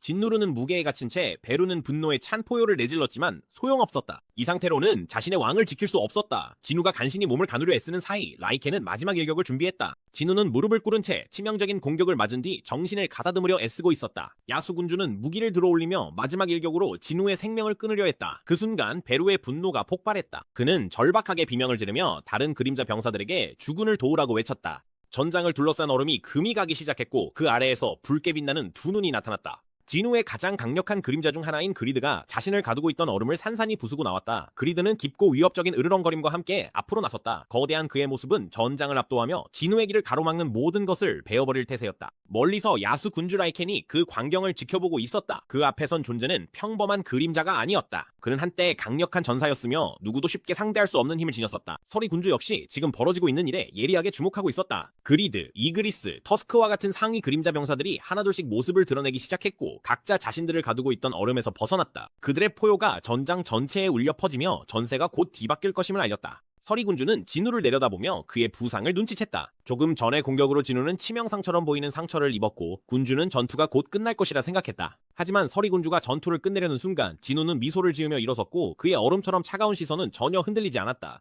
천천히 그의 상처가 치유되기 시작하자 두 군주 모두 충격을 받았다. 진우는 침착하면서도 위험 있는 목소리로 자신의 능력인 상태 이상 회복을 발동시켰다. 방금 전 그에게 가해졌던 심각한 상처들이 마치 처음부터 없었던 것처럼 사라지기 시작했다. 진우의 몸은 스스로 치유되었고 그는 다시 힘을 되찾아 군주들을 당당하게 마주섰다. 동시에 전 세계적으로 혼란이 펼쳐졌다. 뉴욕, 런던, 상하이, 파리와 같은 도시들에서는 사람들이 걸음을 멈추고 뉴스를 지켜보았다. 서울에서 벌어지는 재앙은 모두의 이목을 끌었고 사람들은 전투로 인한 파괴를 목격했다. 한국에 나타난 거대한 게이트는 이미 주요 뉴스로 보도되고 있었다. 하지만 이제 진우가 군주들과 맞서는 그 무시무시한 장면이 전 세계에 생중계되고 있었다. 근처에 서 있던 레나트는 그 싸움을 직접 눈으로 따라갈 수 있는 몇 안 되는 인물 중 한 명이었다. 그는 진우의 힘이 치솟는 모습을 믿기지 않는 듯 바라보았다. 토마스 안드레는 여전히 부상당한 채 치유사들에게 둘러싸여 무슨 일이 일어나고 있는지 물었지만 레나트조차도 그것을 말로 설명하기 어려워했다. 그의 눈앞에 펼쳐진 광경은 마치 세상의 종말 같았고 진우를 중심으로 폭풍이 몰아치고 있었으며 그 누구도 이해할 수 없는 일이었다. 레나트는 계속해서 그 장면을 지켜보며 자신이 알던 진우가 변했다는 사실을 깨닫고 충격을 받았다. 그는 더 이상 예전의 헌터가 아니었다. 진우는 너무나 짧은 시간에 믿기 힘들 정도로 강해져 있었다. 멀리서 지켜보고 있던 바이크 역시 진우가 성장할 잠재력을 지닌 헌터라는 것을 알고 있었다. 하지만 바이크조차도 지금의 진우가 이 정도의 힘을 얻게 될 줄은 상상하지 못했다. 한편 베루는 마침내 역병 군주의 손아귀 위에서 벗어났다. 그는 재빠른 동작으로 그녀의 흉측한 손톱을 베어냈고 역병 군주는 분노에 찬 으르렁거림을 내질렀다. 격분한 그녀는 베루를 파괴하려는 듯 그에게 달려들었다. 하지만 그녀는 진우가 바로 뒤에 단검을 손에 쥔 채 분노에 불타는 눈빛으로 서 있는 것을 알아차리지 못했다. 진우의 머릿속에는 창조주가 전해준 예언이 스쳐 지나갔다. 그는 세상을 떠받치는 불기둥에 의해 죽게 될 것이라는 말을 들었었다. 하지만 창조주는 그 기둥이 정말로 무너질지 아닐지에 대해서는 언급하지 않았다. 진우는 이를 악물고 단검을 더욱 세게 움켜쥐며 불타는 결의로 가득 찼다. 진우는 빠른 연속 공격으로 역병의 군주를 치명적인 정확성으로 공격했다. 그의 단검은 번개처럼 움직이며 그녀의 몸을 집요하게 찢어 놓았고 그녀는 온몸이 상처투성이가 되었다. 금속이 살을 가르는 소리가 공기를 가득 메웠고 그는 그녀를 갈기갈기 찢으며 한 번 한 번의 공격이 점점 더 잔혹해졌다. 이 치열한 전투가 벌어지는 동안 서울은 파괴의 불길에 휩싸여 불타올랐다. 임태규는 멀리서 이 혼란을 무거운 마음으로 지켜보고 있었다. 오랫동안 그는 옆에서 지켜보며 행동할 적절한 순간을 기다려왔다. 저격수로서의 그의 역할은 분명했지만 이제 그는 이 전투에 개입할 수 있을지 의문이 들었다. 피엔드 길드의 정예 암살자들은 이미 주변 건물 곳곳에 배치되어 지원 사격 신호를 기다리고 있었다. 하지만 임태규는 그 위험을 잘 알고 있었다. 그들의 힘을 모두 합친다 해도 과연 몇 명이나 이 공격에서 살아남을 수 있을까? 그들 앞에 있는 적은 결코 평범한 상대가 아니었다. 그것은 최강의 헌터 토마스 안드레조차 제압하지 못한 괴물이었기 때문이다. 임태규의 머릿속에는 상반된 생각들이 빠르게 스쳐 지나갔다. 실패의 대가를 알면서도 모든 것을 걸어야 할까? 성공 가능성이 희박하다는 사실을 떠올릴수록 그의 망설임은 더욱 무거워졌다. 깊은 생각에 잠겨있던 임태규는 갑작스러운 차가운 손길이 어깨를 움켜쥐자 그만 상념에서 깨어났다. 보이지 않는 존재가 등 뒤에 있음을 느끼며 그의 심장은 요동쳤다. 이어진 목소리는 등골을 서늘하게 만들며 그저 지켜보기만 하라고 말했다. 그의 몸은 본능적으로 반응했다. 몸을 돌리며 그는 재빠르게 활에서 화살을 뽑아들고 스스로를 지킬 준비를 했다. 그가 이름을 부르며 내뱉은 목소리는 떨리고 있었다. 하지만 믿을 수 없게도 그의 뒤에는 아무도 없었다. 공간은 텅 비어 있었다. 그는 초조하게 주위를 살폈지만 아무도 보이지 않았다. 진우와 군주들 사이의 충돌은 그들의 능력을 훨씬 뛰어넘는 것이었다. 그들이 할 수 있는 일은 그저 지켜보며 결과를 기다리는 것뿐이었고 전투의 끝이 가까워지고 있음을 느꼈다. 진우의 이전 공격에 의해 산산조각난 역병 군주의 몸이 빠르게 재생되기 시작했다. 그녀의 몸속에 있던 구더기들이 뒤틀리며 서로 엉켜붙어 아무 일도 없었던 것처럼 그녀의 형태를 복원했다. 그녀의 재생은 멈출 수 없을 것처럼 보였고 그 광경은 소름 끼칠 만큼 끔찍했다. 망설임 없이 역병 군주는 치명적인 독마법의 파동을 내뿜어 진우 주위의 공기를 독성의 도끼로 가득 채웠다. 진우는 침착함을 잃지 않고 그 공격의 본질을 알아차렸다. 알림창이 그의 시야에 번쩍였다. 독 효과가 여전히 대기 중에 존재합니다. 하지만 진우는 전혀 동요하지 않았다. 그는 독이 자신에게 아무런 힘도 발휘하지 못한다는 것을 알고 있었다. 또 다른 알림이 나타났다. 해독이 성공적으로 완료되었습니다. 역병군주의 분노가 극에 달했다. 그녀의 형체가 뒤틀리더니 거대한 곤충의 괴물 같은 모습으로 변해 날카로운 턱을 벌린 채 진우를 향해 돌진했다. 그를 산산조각 내겠다는 결의가 느껴졌다. 하지만 그녀가 달려드는 순간 진우는 침착하게 자신의 스킬, 지배자의 권능을 발동해 그의 압도적인 힘이 그녀의 움직임을 완전히 멈춰 세웠다. 엄청난 힘을 지녔음에도 불구하고 그녀는 그의 통제에서 벗어날 수 없었다. 분노의 이를 악문 채 그녀의 몸은 진우의 권능에 저항할 수 없었다. 그녀가 밀려난 틈을 타 진우는 기회를 포착해 자신의 스킬, 절단을 맹렬한 연타로 폭발시켰다. 단검을 감싼 검은 오라가 그녀의 몸을 반복해서 찢어발겼고 한 번 한 번의 배기가 점점 더 깊이 파고들었다. 어둠의 기운이 깃든 카미쉬의 분노가 역병군주의사를 가차없이 갈기갈기 찢었다. 그녀의 고통스러운 비명이 전장을 메아리 쳤지만 진우는 멈추지 않았다. 그는 그녀의 살점을 한치도 남김없이 벗겨냈고 그의 공격은 한치의 망설임도 없었다. 마침내 그녀의 괴물 같은 형체의 마지막 조각마저 산산이 부서지자 역병군주는 죽음의 문턱에 이르렀다. 마지막 순간 그녀에게는 이상한 깨달음이 찾아왔다. 그녀는 모든 것을 집어삼키는 어둠이 다가오는 것을 느낄 수 있었다. 마지막 숨을 내쉬며 그녀는 이 힘의 찬란함의 경이로움을 느꼈다. 진우의 시야에 마지막 알림이 나타났다. 당신은 9군주 중 한 명 역병군주 케라티아를 처치하였습니다. 그리고 그와 함께 연이어 알림이 쏟아졌다. 레벨이 올랐습니다. 서리군주는 멀리서 지켜보며 믿을 수 없다는 듯 떨리는 목소리로 말했다. 그는 어떻게 이런 일이 가능한지 이해할 수 없었다. 그림자 군주의 힘을 이제 막 다루기 시작한 진우가 이렇게까지 그 힘을 사용할 수 있을 리가 없었다. 한때 그림자 군주의 지배 아래 우주를 휩쓸었던 공포가 다시금 되살아나고 있었다. 그 옆에서 짐승 군주는 전혀 동요하지 않았다. 그는 서리군주의 우려를 일축하며 진우가 이미 지쳐있다고 주장했다. 짐승 군주는 잔인한 미소를 지으며 베르를 목덜미로 움켜잡고 소나귀에 힘을 더했다. 그에게 진우가 그림자 군단에 의존하고 있다는 사실은 곧 진우가 아직 완전하지 않다는 증거였다. 그는 미완성된 군주로서는 결코 진정한 군주들의 길을 막을 수 없다고 믿었다. 베르는 고통스러운 비명을 내지르며 그의 형체가 깜빡이기 시작했고 존재가 점차 사라져갔다. 진우는 그 광경을 보고 심장이 요동쳤다. 그는 베르의 생명력이 빨려나가고 있다는 것을 깨달았다. 마치 토마스 안드레에게 씌워졌던 그림자 병사가 제거되었을 때처럼 말이다. 진우는 베르를 다시 소환하려고 했지만 그의 눈에는 당황한 기색이 번졌다. 그러나 시스템은 차가운 거절로 응답했다. 베르는 돌아올 수 없었다. 진우의 표정이 어두워졌고 그는 망설임 없이 짐승의 군주를 향해 돌진했다. 강력한 일격으로 그는 짐승의 군주를 날려버렸고 베르를 그의 치명적인 소나귀에서 해방시켰다. 진우는 베르의 소매를 가까스로 막아냈지만 전투의 무게가 그를 짓누르고 있었다. 서리 군주의 몸이 변하기 시작했고 그의 형체는 점점 커지며 거대한 빙하가 하늘을 향해 솟아올랐다. 그는 입에서 얼음 연기를 내뿜으며 진우에게 차갑고 경멸 어린 어조로 말을 건넸다. 서리 군주에게 진우는 자신의 힘을 과신하는 존재였고 그 힘은 아직 진정한 주인을 갖지 못한 상태였다. 서리 군주는 오싹한 선언과 함께 무기를 뽑아들었는데 그것은 불길한 기운을 내뿜는 이 세계의 삼지창이었다. 그는 자신의 의도를 분명히 밝혔다. 진우가 그림자 군단을 어떻게 조종하든 자신은 그들을 진우의 의지에 묶어둔 끈을 단번에 끊어버릴 것이라고 했다. 삼지창을 권위있게 휘두르며 서리 군주는 진우의 그림자 군단을 자신의 얼음지배 아래 가두겠다고 선언했다.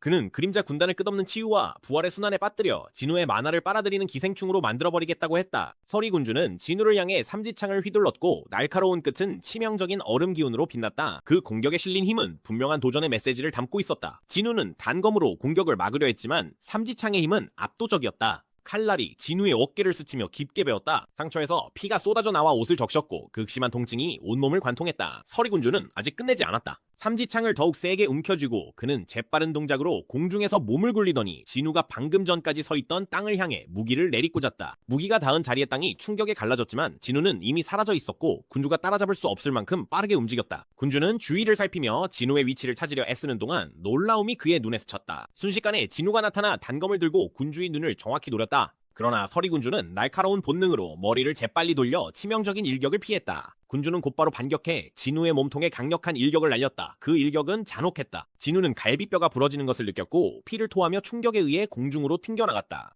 진우는 땅에 내동댕이 쳐지며 아스팔트를 깨트렸고 균형을 되찾으려 애썼다. 더 멀리 끌려가지 않으려고 버티며 거친 숨을 내쉬었고 몸은 잔혹한 충격으로 인해 고통스러웠다. 진우는 조용히 군주의 움직임을 관찰하며 상대가 얼마나 빠르고 위험한지 깨달았다. 서리군주는 진우의 부상을 눈치채고 차가운 결의로 앞으로 나아갔다. 그는 진우를 향해 발걸음을 재촉하며 싸움을 빠르게 끝낼 준비가 되어 있었다. 진우는 부상당했음에도 불구하고 자리를 지켰고 다음 공격에 대비하며 눈빛을 날카롭게 빛냈다. 두 사람의 무기가 빠르게 연달아 부딪히며 각각의 일격이 치명적인 정확함으로 울려 퍼졌다. 진우는 극도로 집중하며 군주의 움직임, 속도, 숨소리, 만화의 흐름까지 모든 세부를 분석했다. 진우의 머릿속은 빠르게 돌아갔다. 조금만 더 빨라진다면 군주의 다음 움직임을 예측할 수만 있다면 우위를 점할 수 있을 것이라는 생각이었다. 프로스트 군주는 진우의 끈질김에도 전혀 동요하지 않았고 그의 자신감은 흔들림이 없었다. 그의 생각에는 진우가 무엇을 계획하든 상관없었다. 이 싸움은 이미 끝났다고 믿고 있었기 때문이다. 양손에 무기를 쥔 군주는 온 힘을 다해 휘둘렀고 땅을 갈라놓는 파괴적인 얼음 폭풍이 전장을 뒤흔들며 충격파를 퍼뜨렸다. 하지만 그 공격이 진우에게 닿기 전에 그는 이미 사라져 있었다. 눈 깜짝할 사이에 진우는 프로스트 군주이 등 뒤에 다시 나타났고 그의 시선은 상대를 정확히 겨냥하고 있었다. 진우는 마침내 결정적인 순간을 찾았다고 생각하며 공격할 준비를 했다. 하지만 막 움직이려던 그 순간 예상치 못한 일이 벌어졌다. 프로스트 군주는 고개를 약간 돌리며 입가에 비웃는 듯한 미소를 지었다. 진우의 몸은 얼어붙었고 힘이 빠르게 빠져나갔다. 주변 모든 것이 어둠 속으로 사라지기 시작했고 그의 시야는 흐려졌다. 싸움을 지켜보기 위해 모였던 구경꾼들은 충격에 휩싸여 아무 말도 하지 못한 채 그 광경을 바라보았다. 5개의 날카로운 발톱이 진우의 등 뒤에서 가슴을 꿰뚫었고 상처에서 피가 뚝뚝 흘러내렸다. 비스트 군주는 완전히 늑대인간 형태로 변신하여 거대한 발톱을 진우의 등에 깊숙이 박아 넣었다. 그 공격은 정확하게 진우의 몸에 급소를 찔렀다. 극심한 고통에 정신이 아찔해지며 그의 힘이 점점 약해졌다. 강력한 단검 카미쉬의 분노가 진우의 손에서 미끄러져 금속성 소리를 내며 바닥에 떨어졌다. 비스트 군주는 진우의 뒤에 서서 소나기를 더욱 조여 발톱을 진우의 살 속으로 한층 더 깊이 파고들게 했다. 진우의 입에서 피가 쏟아져 나오자 비스트 군주는 쓰러진 상대를 조롱하며 비웃었다. 진우의 몸은 점점 약해졌지만 그의 정신은 집중력을 잃지 않으려 애썼다. 레벨이 올랐으니 이 정도는 감당할 수 있을 거라 생각했지만 고통은 너무나도 극심했다. 진우가 의식을 잃지 않으려 애쓰는 가운데 프로스트 군주가 앞으로 나섰다. 그의 차가운 시선이 진우에게 고정되어 있었다. 그의 손에는 진우의 단검이 들려 있었고 단검에는 얼음이 두껍게 덮여 있었다. 프로스트 군주는 망설임 없이 그 단검을 진우의 가슴에 깊숙이 꽂아 넣었다. 상처에서 피가 솟구쳐 나와 그들 발밑을 붉게 물들였다. 프로스트 군주는 뒤틀린 만족감을 느끼며 단검을 진우의 가슴에 더 깊이 파고들게 했다. 그는 경멸과 악의로 가득 찬 목소리로 진우의 힘을 조롱하며 말했다. 군주는 이번에는 치유도 두 번째 기회도 없다는 것을 알고 있었다.